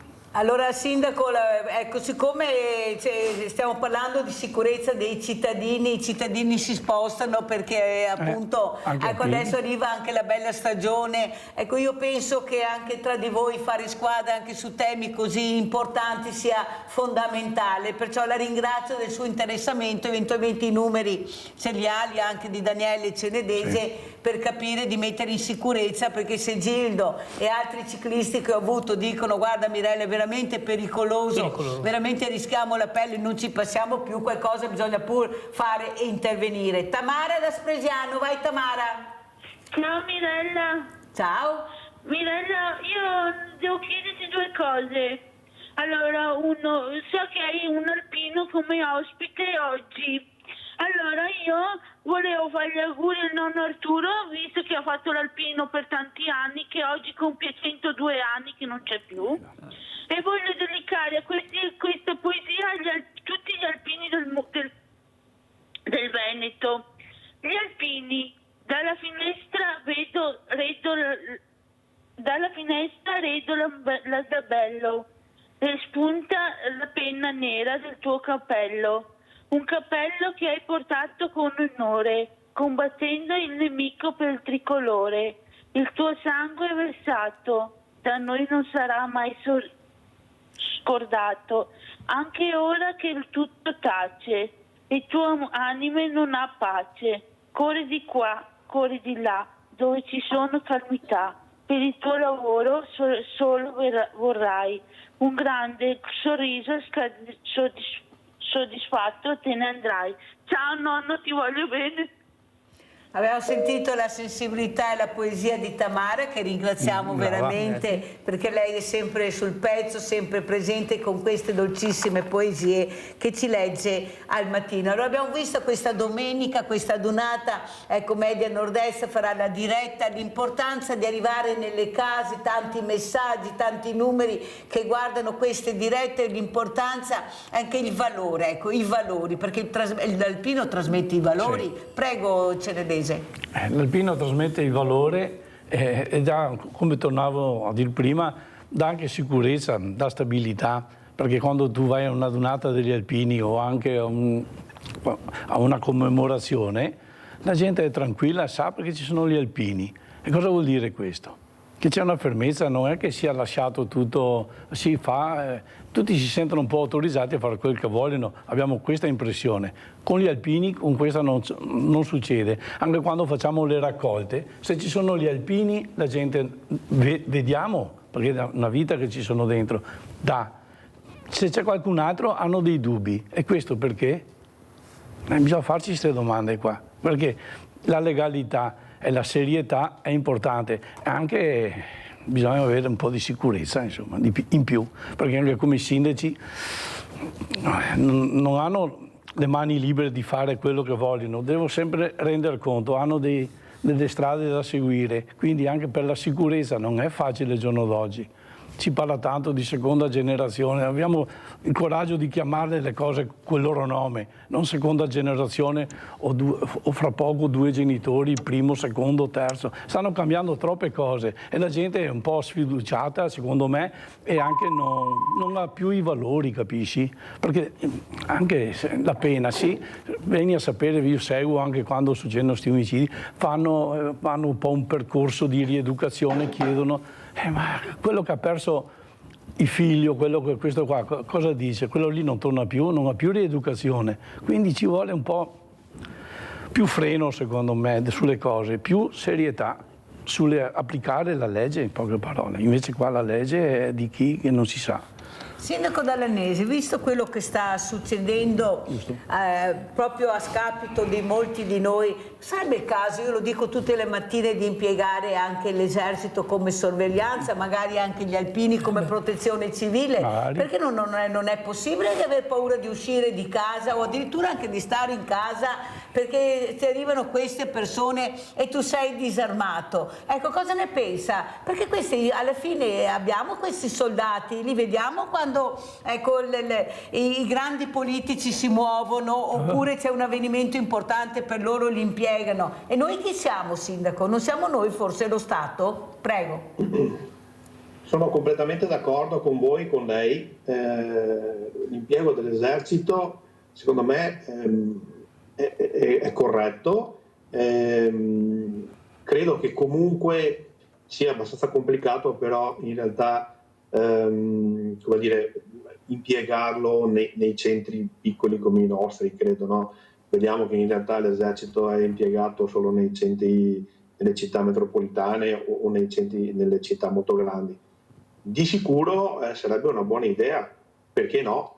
Per quanto riguarda l'impiego di volontari, anche alpini, al fine della sicurezza urbana, condivido anche questo, però purtroppo anche qua ci ricordiamo un po' di anni fa, quando questo tipo di esperienza era stata provata anche da tanti sindaci, anche dal sottoscritto, impiegando anche la protezione civile per i controlli notturni, serali, perché appunto anche nel nostro territorio, che è piccolo, ci sono anche dei problemi anche da questo punto di vista. Questo tentativo è stato subito bloccato, se ricordate, credo in amministrazione ci fosse anche il collega Daniele Cenedese a San Biagio, ci è stato bloccato dalla prefettura, che ci disse che era un'attività non consentita ai volontari e solo riservata alle forze dell'ordine.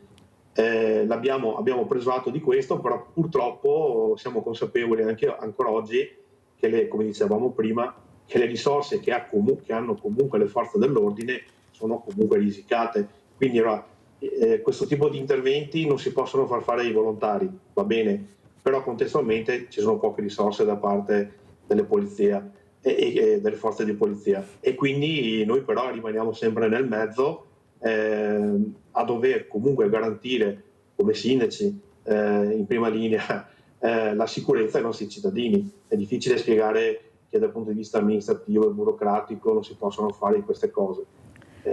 È vero però anche, Sindaco, che forse la situazione al momento, almeno quello che si vede e si nota, è sfuggita di mano anche a chi al momento diceva che non si poteva fare. Poi io vorrei che qualcuno mi spiegasse allora la parola protezione civile. Cioè non è scritto protezione civile in caso di nubifragio, in caso di terremoto, è scritto protezione civile. Allora se qualcuno vuole spiegare questa parola, perché veramente è un momento drammatico che stanno vivendo l'Italia da nord a sud, da est a ovest. Visto che abbiamo questi numeri importanti, forse anche mettervi d'accordo tra di voi sindaci e accelerare in un momento che avete anche forse il coltello dalla parte del manico, non come quei 4 delinquenti che girano, quei ragazzini che veramente hanno perso il lume della ragione, perché siamo in campagna elettorale e sa che in campagna elettorale, Sindaco, pur di avere i numeri concedono tutto. Allora, siccome siete in tanti, avete gli eserciti che sono i cittadini che vi hanno votato, anzi vi hanno votato 2 o 3 volte, cercate di fare squadra e di spingere l'acceleratore, perché se perdiamo questo treno qua, guardate che non ce ne sarà un altro. E questi ragazzini stanno alzando, ragazzi, ma anche uomini, donne, stanno alzando un po' troppo l'asticella, perché le leggi che abbiamo, come diceva anche Gigi Pirollo, non vanno più bene o non vengono applicate. Perciò voi che avete fatto questa squadra, Sindaco, la pregherei, lo dico anche ai suoi colleghi, che siete troppo tiepidi, mi scusi se lo dico anche a lei, ma parlo in generale, perché non essere ascoltati voi che avete il territorio e sapete veramente quello che serve e quello che non serve, mi sembra una cosa veramente da non accettare. Prego, Sindaco. Sono d'accordo, però se mi è consentito, adesso so che dirò una cosa che magari non fa piacere a tutti, ma è così. C'è però ancora purtroppo qualcuno che ritiene che queste azioni, che insomma sono all'ordine del giorno, vediamo l'ultima di Castelfranco, siano azioni che paragonabili a delle bravate. E quindi se in realtà qualcuno non la pensa ancora così, è difficile fare squadra, capisce Mirella? E quindi se continuiamo a giustificare certe cose, giustificare anche diciamo, le mentalità di una parte dei cittadini che giustificano, che minimizzano queste azioni, è difficile fare squadra. In più continuiamo purtroppo a non avere la certezza della pena, perché è questo che fa la differenza purtroppo nel nostro paese. Lo diceva prima anche il signor Guido, quando sono andati a correre in bicicletta e si comportavano male in Austria, lì non ci si può comportarsi male, perché la polizia arriva subito e ti mette la multa. Qua in Italia purtroppo non c'è certezza della pena, ed è questo che permette che tutti in qualche modo possano fare più o meno quello che vogliono e non essere mai puniti. E questo bisogna dare un po' di esempio. Se qualcuno si comporta male deve pagare le conseguenze. È per questo che qua si continua a fare questo, perché in ogni caso si sa che va a finire sempre più o meno bene. Io adesso sono curioso di vedere cosa accadrà a quel ragazzo che ha accoltellato l'altro ragazzo a Castelfranco. Vediamo, basta pensare a Turetta che ha dato 76 coltellate alla ragazza e gli è stato detto che comunque era inesperto, quindi non c'era l'aggravante. Ecco, questo ci deve far riflettere. Fino a quando non chiariamo queste cose sarà dura fare anche squadra, no? Mirella da Riese Piodecimo, vai Mirella. Ciao Mirella, buongiorno ai ospiti. Io ammiro quella persona col cappello d'alpino là che ha, perché guarda, sono matta, impazzita di quei cappello là. Io avevo 20 anni e avevo il cappello in testa dell'alpino che veniva a casa mio fratello una volta al mese. Me lo mettevo sempre in testa e mi diceva: ma stai anche bene? Ma guarda, lui ha fatto il militare alpino, che mi raccontava tutto che vita che ha fatto là, su per le montagne a fare il guardiano. Ma insomma, ecco, io lo ammiro molto e i ragazzi dovrebbero fare anche loro il militare, che gli servono, perché guarda, c'è una gioventù spaventosa. Non tutta, dai, una tutta, sono pochi quelli che commettono queste cose e ce ne sono molto di più di bravi. Il problema è che loro hanno preso la visibilità che non meritano di sicuro, ma però sono riusciti a prendere tramite i social, tramite anche queste comunicazioni che vengono date giornalmente. Mi sembra che stiamo un po' esagerando, perché ormai si sentono dei sceriffi, non hanno paura di niente. La morte cos'è? Un gioco, forse è bello anche provare quel gioco, come diceva prima Gigi Pirollo, correre a 252 all'ora, cioè con una Porsche, non sai, hai appena preso la patente con altre 2 creature a bordo, io non so veramente, e poi sono bravi ragazzi, come si dice. Gildo, cosa vuol dire essere bravo ragazzo? Tu sei stato all'estero, sei andato a lavorare, com'era la situazione? Una volta, queste persone che emigravano per trovare da mangiare, per trovare una situazione migliore. Allora, io sono andato via agli anni 60, qui c'erano tutti i santi, lì non c'erano. Se uno faceva una pena, una birra, rubava una birra e il giorno dopo non lo vedevi più, perché era spezzo in Italia, a casa o spagnolo. Lì mi hanno insegnato a vivere, e per quello che qui invece queste leggi qui fanno quel che vogliono, vengono qui, comandano, ti bastonano, vengono a casa e hanno sempre ragione loro. Ci voleva un po' più severità e quando c'è le multe toccare un po' più il portamonete. Forte, ma toccarlo forte, fargli capire alla gente di comportarsi un po'. Invece quello che ha fatto una certa politica è toccare anche l'artigiano, questo artigiano che è veramente stato messo con le spalle al muro. L'artigiano ormai non c'è più nessuno con la burocrazia che c'è, Mirella. Tenta, se uno solo che lavora ci vuole un impiegato per tenere i conti, e allora tutti vanno sotto padrone, guarda. Infatti non c'è più nessuno, vado a guardare gli artigiani. Eppure qui nel nord-est erano una fonte di vita, l'ossigeno del paese, o sbaglio Gildo? No, ci sarebbe anche lavoro per gli artigiani, ma non ti permettono di farlo. Le nostre leggi non ti permettono, per me, io la vedo così, perché ho 84 anni, ho chiuso la partita IVA a 80, allora... Puoi dire la tua adesso, vero?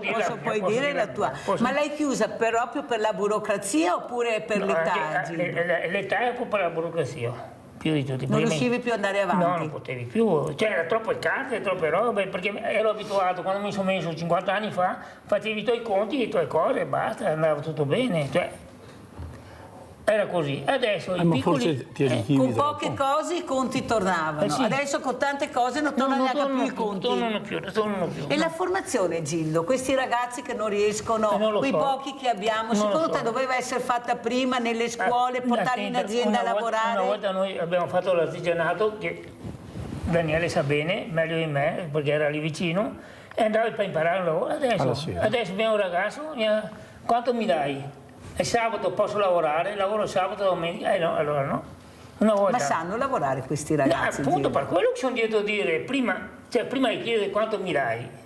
Sì, ma non è giusto fare una formazione Ho allora capito, prima? ma per quello che andiamo male, hanno rovinato per me l'artigianato e così siamo andati, perché vedi non trovi più nessuno, falegnami non ce n'è, idraulici sparì. Guarda, abbiamo ancora le imprese perché c'è gli extracomunitari che vengono qui a lavorare, come siamo andati anche noi, perché quelli che sono qui che lavorano io li ammiro, perché sono stato fuori anche io 11 anni.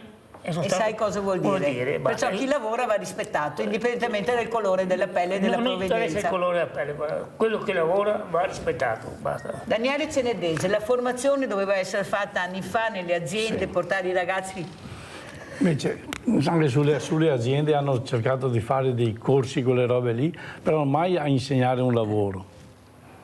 Io posso dirti che sono stato perito in una fabbrica, è stato un po' un livellamento anche di capacità, perché mi ricordo c'erano dei professionisti che preparavano le macchine e c'erano dei ragazzi che prendevano i pezzi di legno e mettevano là, andavano a militare, tornavano e dicevamo c'è dei corsi da fare di preparazione così passi di categoria. E loro dicevano guarda che non mi interessa passare di categoria, tanto per 30-20 mila lire, quelle a volte ancora in lire, non mi conviene, io continuo a fischiare e prendere pezzi. Hai capito? È mancato un po' questo livellamento che è stato fatto, non c'è stato più interesse a migliorare, a imparare, a fare queste robe qua. Mentre poi tornando ai giorni di oggi, giustamente come diceva Gildo, quando andavi all'estero io ho avuto 6 zii, erano famiglie numerose, eravamo in 9, mio papà e zii, sono andati tutti all'estero, però tutti quanti andavano a scuola la sera per imparare la lingua, imparare le leggi del paese e tutto. Ne ho in Canada, ne ho andati in Francia, ne sono andati in Svizzera, in Australia, però tutti facevano questo procedimento. Poi giustamente andavano lì perché si chiamavano uno con l'altro, lo zio che lavorava, il primo che era andato, gli creava il posto di lavoro e anche gli dava il posto per dormire, se no non andavi a lavorare là. E adesso è cambiato tutto, quindi anche questa è una cosa. E volevo anche poi soffermarci su quello che hai detto te, la protezione civile, la parola stessa. Io quando l'ho fondata a San Biagio la consideravo proprio protezione civile nel vero senso della parola, aiutare i cittadini, questo e quello. Poi è andata solo per i grandi eventi, per me questo è anche un po' un errore, perché si spendono tanti soldi per mezzi che poi rimangono fermi là e non vengono adoperati se non c'è la calamità, e poi quando c'è la calamità non vengono neanche presi. Magari vengono sommersi dalla calamità. Dovrebbero la protezione civile anche qua ramificarsi e creare anche il discorso sicurezza, fare dei corsi per quello. Quella è la protezione civile. È inutile avere la casacca gialla, andare lì, se tu guardi bene, l'ho ripetuto anche qua, l'ho ripetuto, quelli che fanno i corsi tutte belle, divise, sono sempre pulite però. Io invece vedo tanti che quando succedono catastrofi, tutte gialle, e sono quelli che ho fatto anch'io, i manovali vanno a fare i sacchettini, vanno a lavorare, e quelli lì non sono neanche considerati, non fanno i corsi quelli là. Però sono protezione civile, quindi va anche quella lì, secondo me, riorganizzata, perché fondi ce ne sono là. Però e anche uomini, avremo uomini e donne. Io vorrei, se dassero un po' più di potere alla protezione civile nell'ambito sociale, vedere quanti vanno alla sera fuori a fare servizio se hanno un po' di potere più in mano per fare sorveglianza e vedere quelle cose là. E quando un gruppetto di ragazzi vede uno con la divisa, adesso gli ridono addosso. Vorrei vedere se hanno un po' più di autorità e se sono in 5 o 6, se hanno lo stesso coraggio. Ci sono tante piccole, e sono piccole cose, perché sono piccole cose. Senti, e lo Gildo fanno quei Bottano, volontari. un'altra domanda, dobbiamo correre perché il tempo è tiranno, e queste morti sul lavoro sono dei numeri spaventosi che stiamo vedendo tutti i giorni. Allora andiamo a vedere il servizio, poi lo commentiamo con Gildo Bottano. Morti sul lavoro, numeri, Vicenza.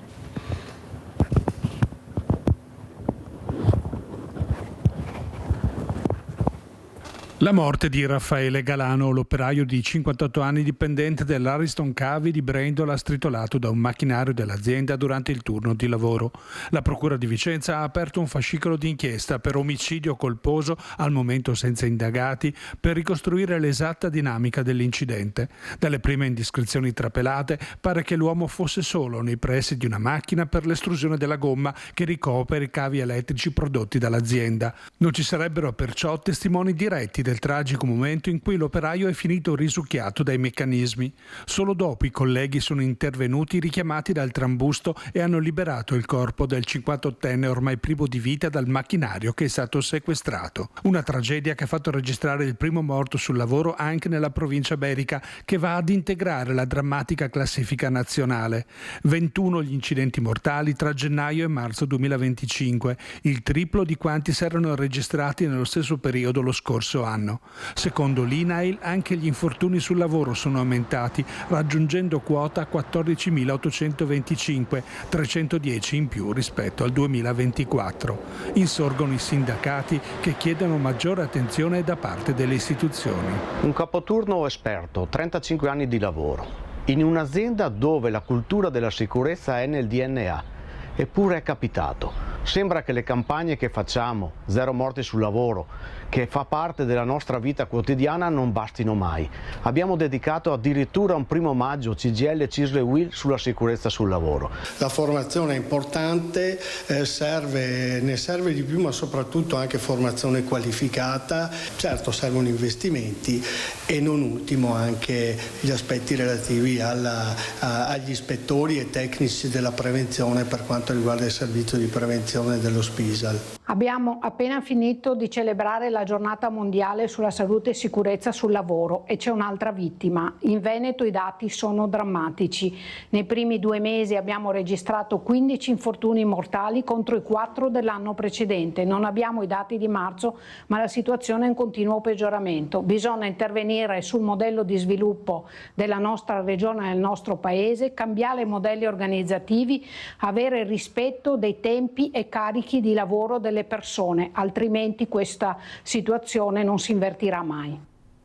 Allora Gildo Bottan, come commenti questi numeri? Cosa sta succedendo? Per me il giorno d'oggi è troppo stress nel lavoro, cominciano anche le imprese con i prezzi, con le cose, devono consegnare il lavoro e la gente è così, è troppo un stress nel lavoro. Non è più come una volta facevano una casa su un anno, un'impresa, adesso fanno 3 condomini, stesse gente su un anno.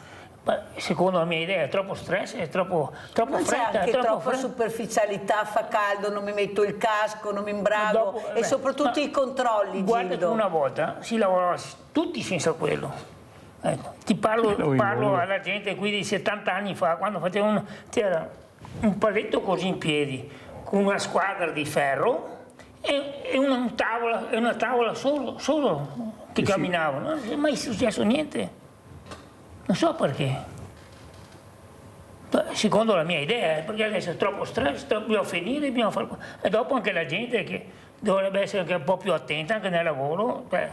Non puoi quando io abito lì, sai dove abito, non puoi andare fuori fino a lunedì, fino a domenica mattina alle 5, andare lunedì alle 5 dopo andare a lavorare. Secondo me i giovani lavoreranno su con me, perché fai le riflessioni giustamente da artigiano con un'impresa. Ma secondo te i controlli servono, ci sono adeguati oppure c'è qualcosa che non va? Servono i controlli, ma cosa vuoi quando sei lì? E ti ho detto, anche se sei a posto, non so come fanno, io me lo chiedo adesso, come anche a volte fanno cadere per terra che sono chiusi dappertutto. Mi chiedo, non so perché. Sindaco, cosa ne pensa lei? Cosa sta succedendo? Perché questi controlli che mancano, non è vero che ci sono questi controllori, passano da un cantiere all'altro, i numeri non li hanno? Prego. No, perché sa che è invidiabile. E quindi concordo pienamente con quello che dice lui. In realtà, secondo me, adesso sta succedendo questo perché le macchine sono sempre più complesse anche. e ci vuole molta più attenzione. Lo stress anche di essere obbligati a produrre tanti pezzi, tanti prodotti, magari ti mette ancora di più in difficoltà. Chiaro che bisogna essere anche formati. Io adesso parlo per esempio per quello che mi riguarda, quindi i dipendenti comunali e i volontari di protezione civile. Noi siamo sempre continuamente sotto formazione, nel senso che bisogna insegnare bene quello che la gente deve poi andare a fare. Quindi secondo me bisogna investire di più sulla formazione e soprattutto anche di, come dire, e insegnare bene a chi opera, magari in settori un po' delicati, più pericolosi, di non sottovalutare il rischio, perché si dà per scontato che quello che si sta facendo lo si sa fare bene. È questo che emerge di solito, no? Io questa cosa la so fare bene da tanto che la faccio, quindi mi sento magari di disabilitare le sicurezze o non portare il casco o non portare i guanti. E questo è quello che poi in realtà ti frega e ti fa fare ti fai Ho capito male. io, però sindaco, qua anche bisogna provvedere in qualche maniera, perché abbiamo dei numeri, avete Quindi, sentito anche i sindacati si sono addirittura uniti, cosa non sempre facile trovare unito dei sindacati per un bene comune, perché veramente queste sono famiglie che rimangono veramente distrutte, mogli con figli, giovanissimi, madri che perdono i loro ragazzi, cioè io lo trovo veramente un'assurdità, visto anche la tecnologia, Daniele Ceredesi, che abbiamo, però non posso dire che non abbiamo la tecnologia. Ecco, protezione civile, mandiamo la protezione civile anche nei cantieri, perché i vigili non la possono fare. Io non riesco. Guardate, io sono in stato confusionale, perché non riesco più a capire che ruoli hanno le forze dell'ordine. Perché veramente a sto punto a casa dicono, ma allora il comitato, ma è il cittadino che si deve difendere, ma mi sembra una cosa normale che il cittadino deve creare questi comitati, questi controlli di quartiere, ma io non lo so veramente. Prego Daniele Ceredesi. Controllo del vicinato. Poi giustamente come dicevi te ci sono anche tante macchine, tecnologia che se non vengono capite possono provocare questi incidenti gravi, perché possono avere delle rotture, sono macchine. Hai visto lì anche a Napoli la funivia che è cascata, avevano fatto i controlli 5 giorni prima, eppure è successo. Però è una cosa tecnologica quella lì, non so. Però giustamente, come dicevo prima, si può spezzettare sta protezione civile che vada a vedere anche su tanti altri rami, questo sì. Cioè, visto che hanno dei numeri veramente dei numeri importanti, cosa dice il sindaco Daniele Ceredesi, che dice spezzettiamo la protezione civile per cercare veramente di migliorare, perché per migliorare si può migliorare la burocrazia. Io cito sempre il Ponte Morandi, sindaco Dalanese, che quando si vuole la burocrazia si passa, e sono riusciti a fare un ponte in brevissimo tempo. Allora c'è qualcosa che non torna nei conti del cittadino, che è lo Stato, poi alla fine è il cittadino che paga. Prego. Sì, no, concordo. Se ci permettessero a livello legislativo di impiegare la protezione civile, i volontari della protezione civile, perché giustamente, come diceva Daniele prima, protezione civile, anche lei, ha un senso molto più ampio, non è solo limitato alle emergenze di tipo idraulico o idrogeologico. Se ci permettessero di usare i volontari anche per altre funzioni, ben venga. Io le dico anche che molti volontari me lo chiedono, insomma, sempre anche altri colleghi sindaci, ce lo chiedono, noi siamo disponibili, siamo qua per fare anche altri servizi, permetteteci di farlo. Chiaro che se la legge non ce lo permette è difficile impiegarli ovviamente in altri settori, perché poi alla fine il responsabile, il datore di lavoro dei volontari di protezione civile è comunque il sindaco, nel caso in cui ci siano gruppi comunali e non associazioni, ma cambia poco anche per il presidente dell'associazione. Quindi le responsabilità sono enormi per noi sindaci. Se la legge ce lo permette noi siamo pronti a farlo, anche perché le divise ci sono già, i DPI ci sono già, quindi ben venga anche, come dire, a sfruttare, no, la disponibilità, la gentile disponibilità di volontari. Senta sindaco, mi scusi se glielo dico, ma parlare male qualche volta si fa peccato ma ci s'azzecca. Non è che qualcuno voleva che la protezione civile diventassero i vigili del fuoco? perché io vedo delle realtà che sto stretta, io dico quello che penso e quello che sento in giro, sindaco, nel senso, il vigile del fuoco ha una competenza e una professionalità per fare quello che fa. Io quando vedo i sindaci sotto i nubifragi, perché rappresentano la protezione civile, con tutto il rispetto che ho, sindaco, ma cosa sai io cosa fare sull'argine o cosa metta un incendio? Cioè dovrebbero essere altre le competenze, secondo me, un supporto della protezione civile ai vigili del fuoco. La protezione civile, come diceva Daniele Cinedese, va spacchettata, vedere chi fa cosa e a cosa serve. È aumentato il potere dei vigili del fuoco, che sono delle persone incredibilmente preparate, e anche loro, nonostante questa proprio bravura che hanno e professionalità, succede anche a loro. Pensate a uno che non è competente, perché scusa sindaco, ma vedi i sindaci sull'argine del fiume, che guarda il fiume adesso cosa fa, cioè capisce che non ci stiamo, che veramente abbiamo delle figure che possono essere veramente di supporto e competenti per fare cose, invece come il mondo del volontariato, chi fa cosa, tutti fanno tutto, alla fine ecco non sappiamo più da che parte parare. Prego sindaco. Allora, intanto io so cosa fare sopra l'argine, attenzione.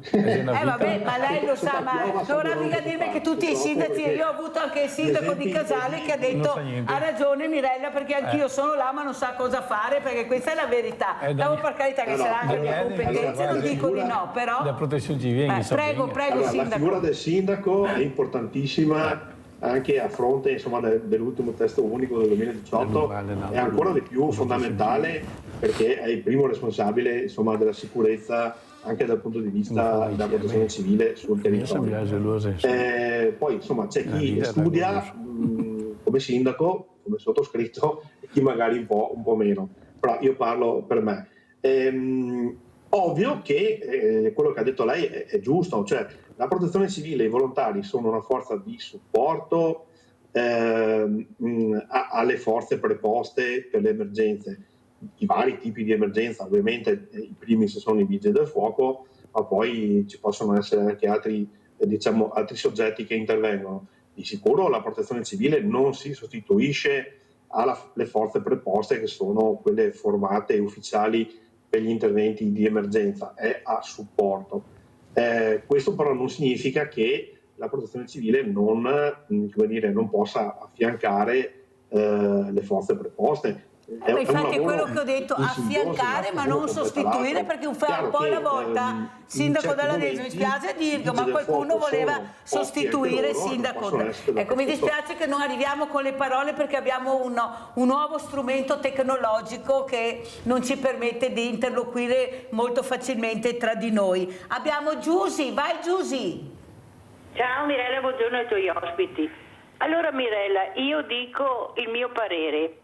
Queste macchine elettroniche, anche come le gru, tu quando vedi che una gru sta portando quintali di peso per aria, io mi allontanerei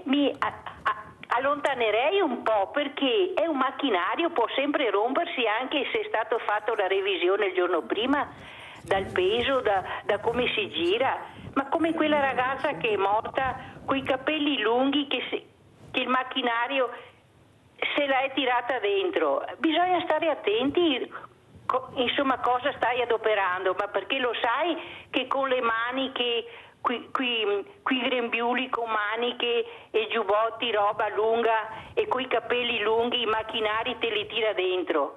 Un mio cugino anni fa lavorava su un macchinario e se l'è tirato dentro, ha perso tutte e due le gambe. Hai capito? Se l'è tirata dentro molto chiara Giusy. Grazie Giusy, devo chiudere perché ormai siamo proprio in chiusura. Gildo, come ci saluti? Con quale messaggio? Ecco, cosa vuoi dire? Speriamo che vada meglio, che aiutino un po' i giovani, ecco. che aiutino i giovani, ecco, proiettato verso il futuro, ma con i giovani, quelli bravi che li abbiamo, vero Gildo? Certo, e anche con voglia di lavorare. La nostra vita abbiamo finita, adesso i giovani è giusto che aiutarli, ecco, eliminare un po' la burocrazia. Quanti anni hai, Gildo? 84 fra. Ora te ne ga 48 perché in euro se taglia tutto ti ho cosa dico ancora una volta te ga tanto da pedalare ancora.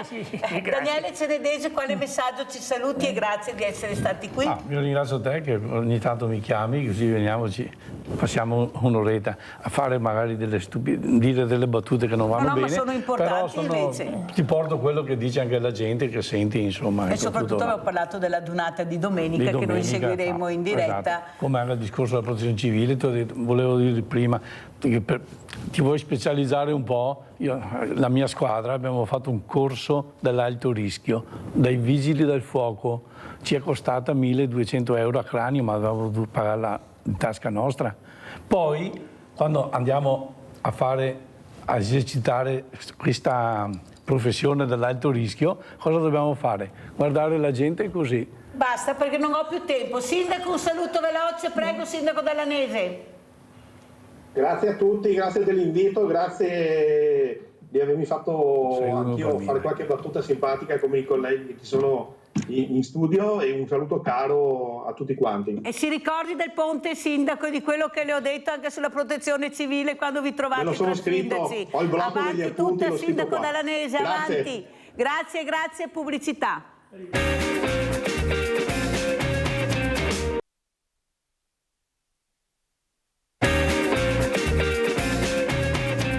Vi presento veramente due eccellenze del territorio. Abbiamo collegato da Milano il professor Silvio Garattini, fondatore dell'Istituto Mario Negri, ricerche farmacologiche. Buongiorno professore, che piacere rivederla. Buongiorno a tutte e a tutti. Guardi che le ho messo vicino questa mattina, professore, il padre Roberto Cappelletti, missionario salesiano.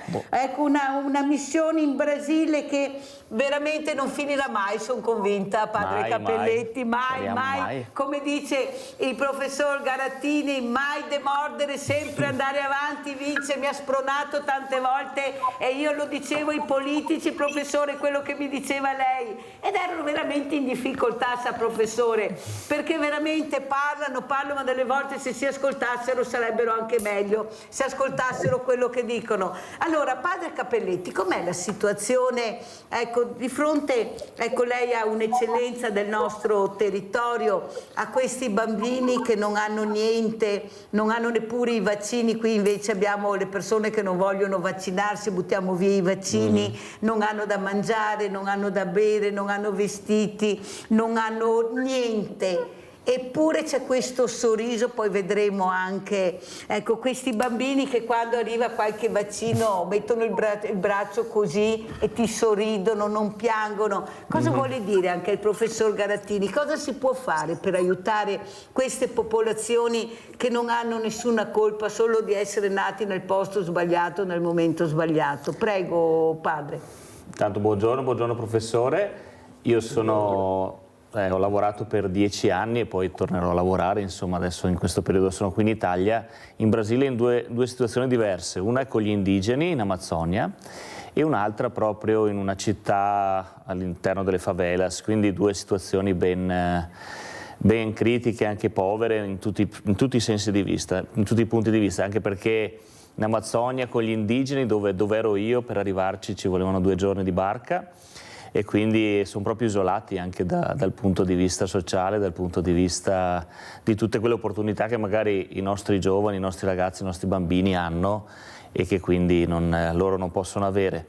D'altra parte i bambini, i ragazzi delle favelas hanno altri problemi, che sono soprattutto quello della violenza, quello di essere molte volte criminalizzati proprio perché vengono dalle favelas, ma in realtà poi sappiamo che nelle favelas chi comanda sono dei gruppi di banditi, insomma, di criminali, poi il resto delle persone sono persone povere che devono subire certe situazioni. È chiaro che come per i vaccini, come per tante altre cose, dal cibo ai vestiti all'andare a scuola, perché vedo, io adesso sto lavorando in un collegio Don Bosco di Pordenone, e molte volte magari si vedono dei ragazzini che hanno poca voglia di andare a scuola, poi quando dico guarda che magari ci sono dei tuoi coetanei che farebbero carte false per andarci, e è proprio una situazione anche proprio di degrado anche a livello intellettuale, culturale, no? Si vede la difficoltà anche proprio di dare, a meno che non siano gente un po' facoltosa che possono andare in determinati collegi un po' privati. O a curarsi magari. O a curarsi, perché anche lì in Brasile la situazione è che o paghi questa assicurazione annuale che è sempre più cara, oppure vai con la salute pubblica che diciamo che non è proprio il massimo, ecco, anzi, insomma. Professor Garattini, come commenta queste parole? Qui invece un abuso di farmaci, di antibiotici, abbiamo a casa gli emardetti pieni, pastiglie ne consumiamo 2, ne buttiamo via 15, ecco, e queste popolazioni invece che non hanno niente, questi bambini che fanno fatica a sopravvivere, arrivare ai 4-5 anni, ai 3 anni. Prego professore, cosa vorrebbe dire a questi grandi della politica? Abbiamo sentito in America cosa è successo, ecco, con i vaccini, contro i vaccini in pieno. Lei cosa dice, professore? Ma abbiamo realizzato un grande mercato della medicina nei nostri paesi e ci siamo dimenticati appunto che ci sono tanti paesi a basso reddito che hanno grande difficoltà a mantenere le cose più semplici per quanto riguarda i trattamenti medici. Abbiamo purtroppo avuto anche questo problema recentemente dell'Organizzazione Mondiale della Sanità, a cui l'America di Trump ha fatto cessare il contributo che dava, che era un contributo di 360 milioni di euro, che poi non è un grande contributo per gli Stati Uniti, e questo permette all'Organizzazione Mondiale della Sanità di fare degli interventi nei paesi che ne hanno bisogno. L'Europa ha perso l'opportunità, perché cosa poteva fare l'Europa? Poteva mettere lei questi soldi, 360 milioni di euro sono delle briciole per quanto riguarda i bilanci europei, e potevamo aiutare e contribuire a continuare questo tipo di aiuto. Io penso che dobbiamo cercare e dovremmo cercare di ridurre le spese inutili. Pensate che noi spendiamo 5 miliardi all'anno per comprare degli integratori alimentari che fanno bene a chi li vende ma non hanno nessuna base scientifica. Questi 5 miliardi li potremmo utilizzare invece per procurare vaccini e per procurare farmaci a chi non li ha. Questo, diciamo, dovremmo fare molto di più. L'Europa ha perso l'occasione per essere utile, acquisterebbe prestigio se aiutasse i paesi a basso reddito. Purtroppo non c'è sensibilità e l'Europa in pratica non esiste, perché ogni paese continua a fare per suo conto. Padre Cappelletti, come commenta le parole del professor Silvio Garattini? Perché più avanti andiamo e meno possibilità hanno queste creature di sopravvivere. Abbiamo un cambiamento climatico che preoccupa tantissimo. E cosa devono fare? E soprattutto sono riusciti a mettere i poveri contro i poveri. Ecco, questo odio, questa rabbia che vedo anche, lo dicevo anche ieri mattina, ma molte mattine, specialmente sui diversamente giovani, eppure hanno provato, sanno cosa sono le guerre, cosa vuol dire emigrare, non avere niente, eppure c'è questa rabbia contro il diverso, specialmente quello del colore nero, con la pelle scura, padre Cappelletti, e questo mi preoccupa molto. Poi abbiamo le bande dell'est che arrivano, che ti sparano in bocca, ma quelli non si vedono, quelli non bisogna parlarne, bisogna andare a vedere quelli con gli infradito. Prego, padre Cappelletti. Sì, io concordo con quello che diceva il professore, soprattutto perché poi chi ne va di mezzo di queste diatribe, no, politiche, finanziarie, si parla di milioni, di miliardi, no? Sentivo parlare, e quando io penso piccola o grande realtà in cui vivevo, io non sono molto dentro la politica, sono della politica del Padre Nostro, come diceva Don Bosco, però il Padre Nostro proprio dice che dovremmo essere proprio tutti fratelli, nel senso di capire, di sentire, di compatire, cioè di patire con, cioè di sentire quello che sentono gli altri. E quando vivi in mezzo a queste persone, a questi bambini, soprattutto ragazzi che mancano di tutto, capisci che magari basterebbe tanto poco anche per aiutare tante persone. Faccio un piccolo esempio positivo, nel senso che in Brasile c'è una ONG formata da medici, dai migliori medici del Brasile, migliori infermieri, migliori professionisti della salute, che 3 volte all'anno fanno missioni di 15 giorni gratuitamente nei villaggi, nelle missioni più lontane indigene, e portano lì tutte le attrezzature, costruiscono praticamente delle sale operatorie per chi ha bisogno di vari interventi, e lo fanno gratuitamente. Loro mi dicono, quella volta che sono venuti da noi, mi hanno detto la cosa più bella, i momenti più belli di un anno sono questi 15 giorni, dormiamo in tenda, facciamo quello che ci piace fare e lo facciamo per le persone che hanno più bisogno, perché magari loro durante l'anno lavorano negli ospedali più in di San Paolo, no? Ci sono 2 ospedali, il siro-libanese e un altro, che dove vanno tutti i ricchi, no? Però lì cosa vuoi? Quando vedono, che toccano con mano quello di cui veramente la gente, e soprattutto i più poveri, hanno bisogno, si apre il cuore. Forse farebbe bene a tanti nostri politici fare un po' di esperienza così, per capire cosa vuol dire mettersi nei panni degli altri e cercare di essere vicini a queste persone che ne hanno bisogno. Allora, professor Garattini, io l'ho invitata anche per parlare con lei anche di intelligenza artificiale, perché tutti parlano, tutti sanno, sarà il futuro anche nella sanità.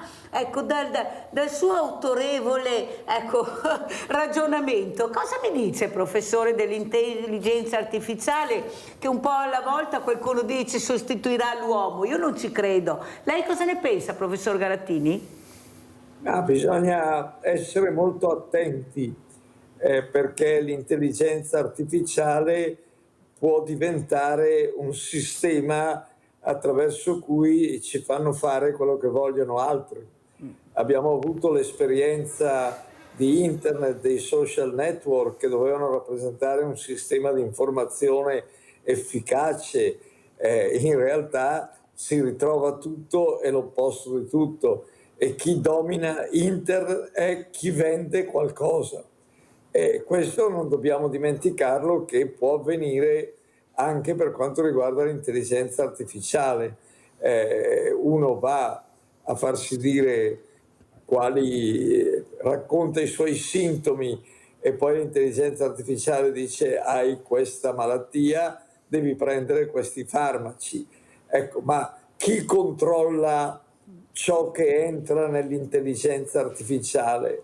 Quello che noi chiediamo è che ci dovrebbe essere un ente che autorizza le forme di intelligenza artificiale, sapendo come sono fatte, quali dati entrano e quindi quali conseguenze possono avere.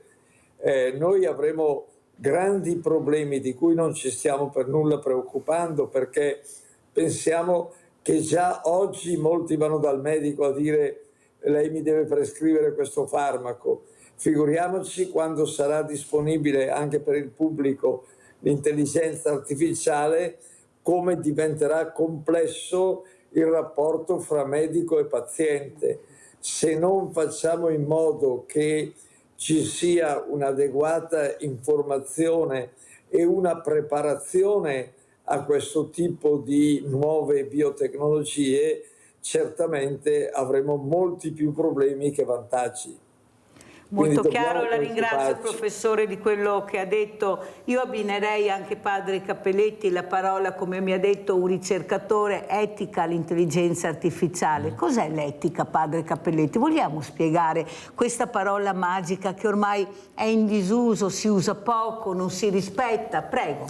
Io penso che l'etica abbia a che fare con quello che ho detto prima, cioè noi dovremmo essere persone dell'ethos, ovvero del saperci comportare in modo che sappiamo dove finisce la nostra libertà, dove comincia quella dell'altro, sappiamo dove finisce la possibilità di arrivare a certi obiettivi senza calpestare i diritti degli altri, e questo succede purtroppo tante volte, che il nostro mondo è antietico, è fatto di tante sotterfugi, di tante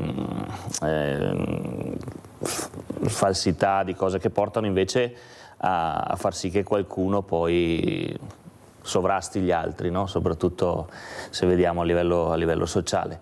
E io penso che essere persone etiche, essere persone che vivono l'ethos, vuol dire essere persone che sanno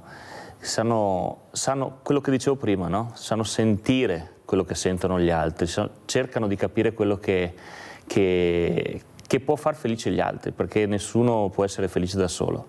Non siamo isole, ma siamo veramente una comunità che cerca di vivere, molte volte lo fa male, però io dico che tante volte anche perché poi ci si ferma magari proprio sulle cose negative, su quello che non va, sulla violenza, sul razzismo che ci sono, e c'è tutto questo. Poi io butto sempre anche l'occhio, e cerco di farlo buttare anche ai miei giovani, sulle cose positive, sui tanti giovani che magari quotidianamente nel silenzio non appaiono in televisione o nei giornali, ma che stanno facendo davvero tanto bene a se stessi e agli altri, perché oltre a essere felici loro, fanno felici gli altri. Io penso, dove sono io in estate ho più di 100 animatori che fanno gratuitamente. E sono tutti giovani? E sono tutti giovani. Avete capito che sono quelli più bravi che non vediamo che quelli non bravi.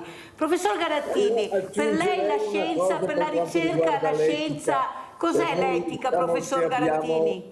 Una cultura di tipo, una preparazione di tipo cristiano. Cioè l'etica non dovrebbe essere altro che l'appello evangelico: amerai il prossimo tuo come te stesso. Questa dovrebbe essere la regola che purtroppo non seguiamo, ma che dovremmo seguire tutti, perché è solo in questo modo che possiamo migliorare la società. Nella scienza e nella ricerca cos'è l'etica, professore? Lei come vede? Perché io sono molto impressionata da questi cervelli pazzi che possono arrivare all'improvviso, e veramente con un'opinione pubblica che non è in grado di capire bene i messaggi che arrivano, e loro lo sanno, vengono strumentalizzati. Ecco, cosa ne pensa, professore, anche di impiegare in più questa parola proprio nella ricerca e nella scienza, la parola etica? Prego. L'etica è il rispetto, nel caso della scienza, delle conoscenze scientifiche. Devono essere le conoscenze scientifiche che determinano un determinato tipo di comportamento. Per esempio, abbiamo grandi difficoltà, per via della cultura imperante, a far capire alla gente quello che ha detto recentemente l'Organizzazione Mondiale della Sanità: l'alcol è cancerogeno. Eppure c'è una grande difesa del mercato del vino, che assomma a 50 miliardi di euro nel nostro paese. È difficile convincere la gente che poi ognuno può fare quel che vuole, ma l'importante è che passi l'informazione. L'etica è il rispetto della informazione anche, cioè se la scienza ha stabilito che l'alcol è cancerogeno, questo è quello che dobbiamo sapere. Poi ognuno può fare quel che vuole, ma lo Stato avrebbe poi il dovere di aiutare a evitare che ci sia un eccesso di propaganda, di pubblicità e di informazione invece in favore di qualcosa che è cancerogeno. Professor Garattini, tante campagne contro il cancro, tante campagne contro il fumo. poche campagne contro l'alcol e la droga. Ecco, io lo dico chiaramente, se ne parla poco nelle scuole, soprattutto questi bambini, questi che crescono, che non hanno nessuna colpa, perché noi continuiamo veramente a colpire queste fragilità, ma bisogna andare a monte di dove nasce la fragilità. La fragilità nasce nelle famiglie, sono i genitori che sono fragili. Ecco, io veramente sono molto preoccupata di questo. Professor Garattini, ecco, lei cosa ne pensa di impiegare anche questa scienza nella ricerca anche nelle scuole, far capire il corpo umano, ecco, cosa fare, cosa non fare, perché sono molto avanti i nostri bambini, basta vedere quando li intervistiamo, ecco, cosa dicono, cosa fanno. Cosa ne pensa, professore, questo sport in Italia che si inizia a fare nelle scuole elementari, dalla quinta elementare, invece che dall'asilo? Abbiamo un'obesità che fa paura ai pediatri. Prego, professore. No, abbiamo bisogno di fare una grande rivoluzione culturale che sposti la centralità della medicina dal mercato alla prevenzione, insegnando che la maggior parte delle malattie non piovono dal cielo, siamo noi che ce le autoinfliggiamo e poi ci lamentiamo. Abbiamo 4 milioni e mezzo di diabetici di tipo 2 in Italia. Il diabete di tipo 2 è una malattia evitabile. Il 40% dei tumori è evitabile. Muoiono ogni anno 180.000 persone di tumore in Italia. Ecco, dobbiamo fare questa grande rivoluzione culturale che deve avvenire nelle scuole. Nella nostra scuola manca qualsiasi educazione alla salute. Basterebbe che ci fosse un'ora alla settimana in ogni classe, fatta da persone preparate per questo scopo, per far capire ai ragazzi la salute e soprattutto per far capire che quello che fanno oggi sarà importante per quello che succederà domani. Noi diciamo, per esempio, siamo quello che mangiamo. I ragazzi dovrebbero invece sapere che saremo quello che abbiamo mangiato. Devono avere un'idea di quello che facciamo oggi è importante per il futuro e per la salute del futuro, perché noi abbiamo una società che ha una lunga durata di vita, ma ha una breve durata di vita sana. Guardi, professore, io la inviterei tutti i giorni, vero padre Cappelletti? Invitiamo il professor Garattini con gli impegni che ha, ecco, tutti i giorni a partecipare, perché più chiaro di così non si può, parole semplici che arrivano a chiunque. Allora, quelli invece che fanno lo sport, anche se non hanno gli insegnanti tutti i giorni, sono questi bambini, perché ballano e il ballo fa bene. Andiamo a vedere questi bambini che ballano, questo video che ci ha portato padre Cappelletti.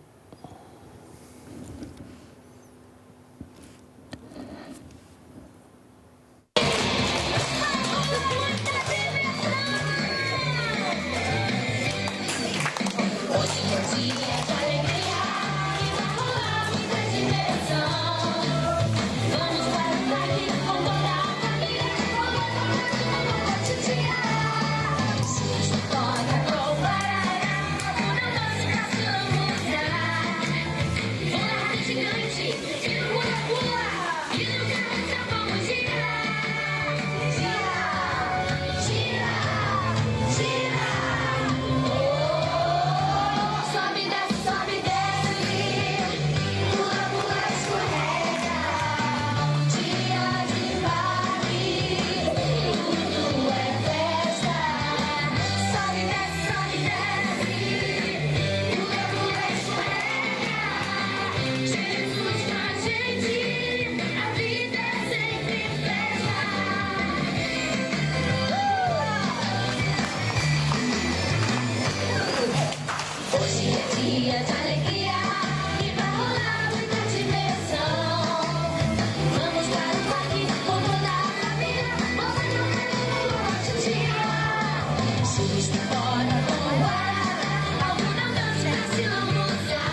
Guardate, è un'emozione avere padre Cappelletti a fianco, perché mi diceva, sa Mirella, sono gli ultimi questi. Cosa voleva dire padre? Spieghiamo a casa. Sì, in Brasile praticamente gli indigeni sono quelli che, a parte a livello geografico, sono più isolati, ma poi anche come situazione sociale, è anche un bene, no? Che siano un po' isolati, perché quando entra troppo poi lo Stato e l'alcol che arriva non dovrebbe arrivare lì, come diceva anche il professore. Il vaccino no, ma l'alcol sì arriva, vero padre? Sì, è arrivato anche il vaccino, però loro sono arrangiati abbastanza, anche nel senso che sono scappati tutti nei villaggi di origine e lì non è arrivato niente, per fortuna, però è arrivato anche il vaccino. Però dico, quando entra l'alcol, perché lì è al confine con la Colombia, l'alcol, la droga e tutte queste porcherie, scusate il termine, e poi veramente già sono in difficoltà, loro sono gli ultimi, poi vengono rovinate le loro tradizioni, la loro salute, perché tanti poi non sanno neanche cos'è bere, cioè bevono finché cadono per terra, e poi chi ci va di mezzo sono i bambini piccoli che rimangono magari giorni e notti intere da soli, abbandonati, ecco, per la foresta lì.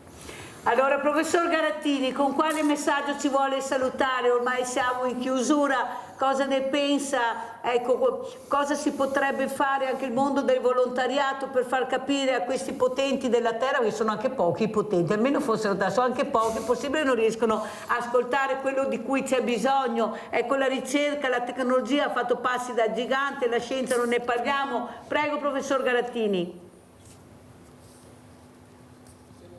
Che in qualche modo si occupano di fare in modo che nei paesi a basso reddito ci sia un miglioramento della situazione. Fra l'altro, quello che dovremmo fare molto di più, e quello che cerchiamo di fare anche qui noi all'Istituto Mario Negri, è quello di fare in modo che siano gli stessi membri della popolazione che aiutano a migliorare la situazione. Dobbiamo avere formare dei bravi medici da noi, medici per esempio brasiliani da noi, perché questi poi ritornino in Brasile e operino direttamente. Chi diciamo è del paese conosce molto meglio le usanze, conosce molto meglio quello che bisogna fare per migliorare la situazione. È utile che noi andiamo, ma è altrettanto importante che cerchiamo di formare le persone del luogo. Noi per esempio stiamo lavorando molto per formare, per dare un dottorato in ricerca a dei laureati africani. Molto chiaro, professore, devo chiudere. Nel loro paese e aiutino a migliorare ciò che si fa negli ospedali africani. Grazie veramente al professor Silvio Garattini, presidente Istituto Mario Negri, grazie veramente di essere stato con noi, grazie veramente a padre Roberto Cappelletti, missionario salesiano, di essere stato con noi. Spero di averla ancora ospite per portare avanti questi messaggi che sono messaggi di valori. Ecco, questi sono messaggi di valori e penso che noi dobbiamo fare questo. Grazie veramente padre Cappelletti. E adesso andiamo a pranzo con la proposta di Mirella.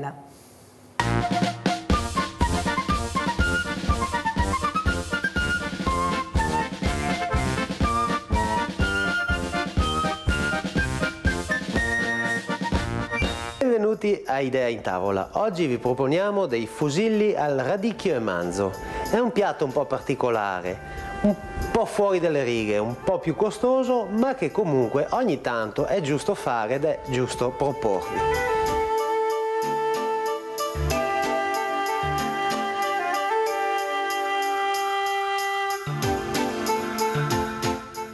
Abbiamo bisogno di, chiaramente, radicchio trevigiano.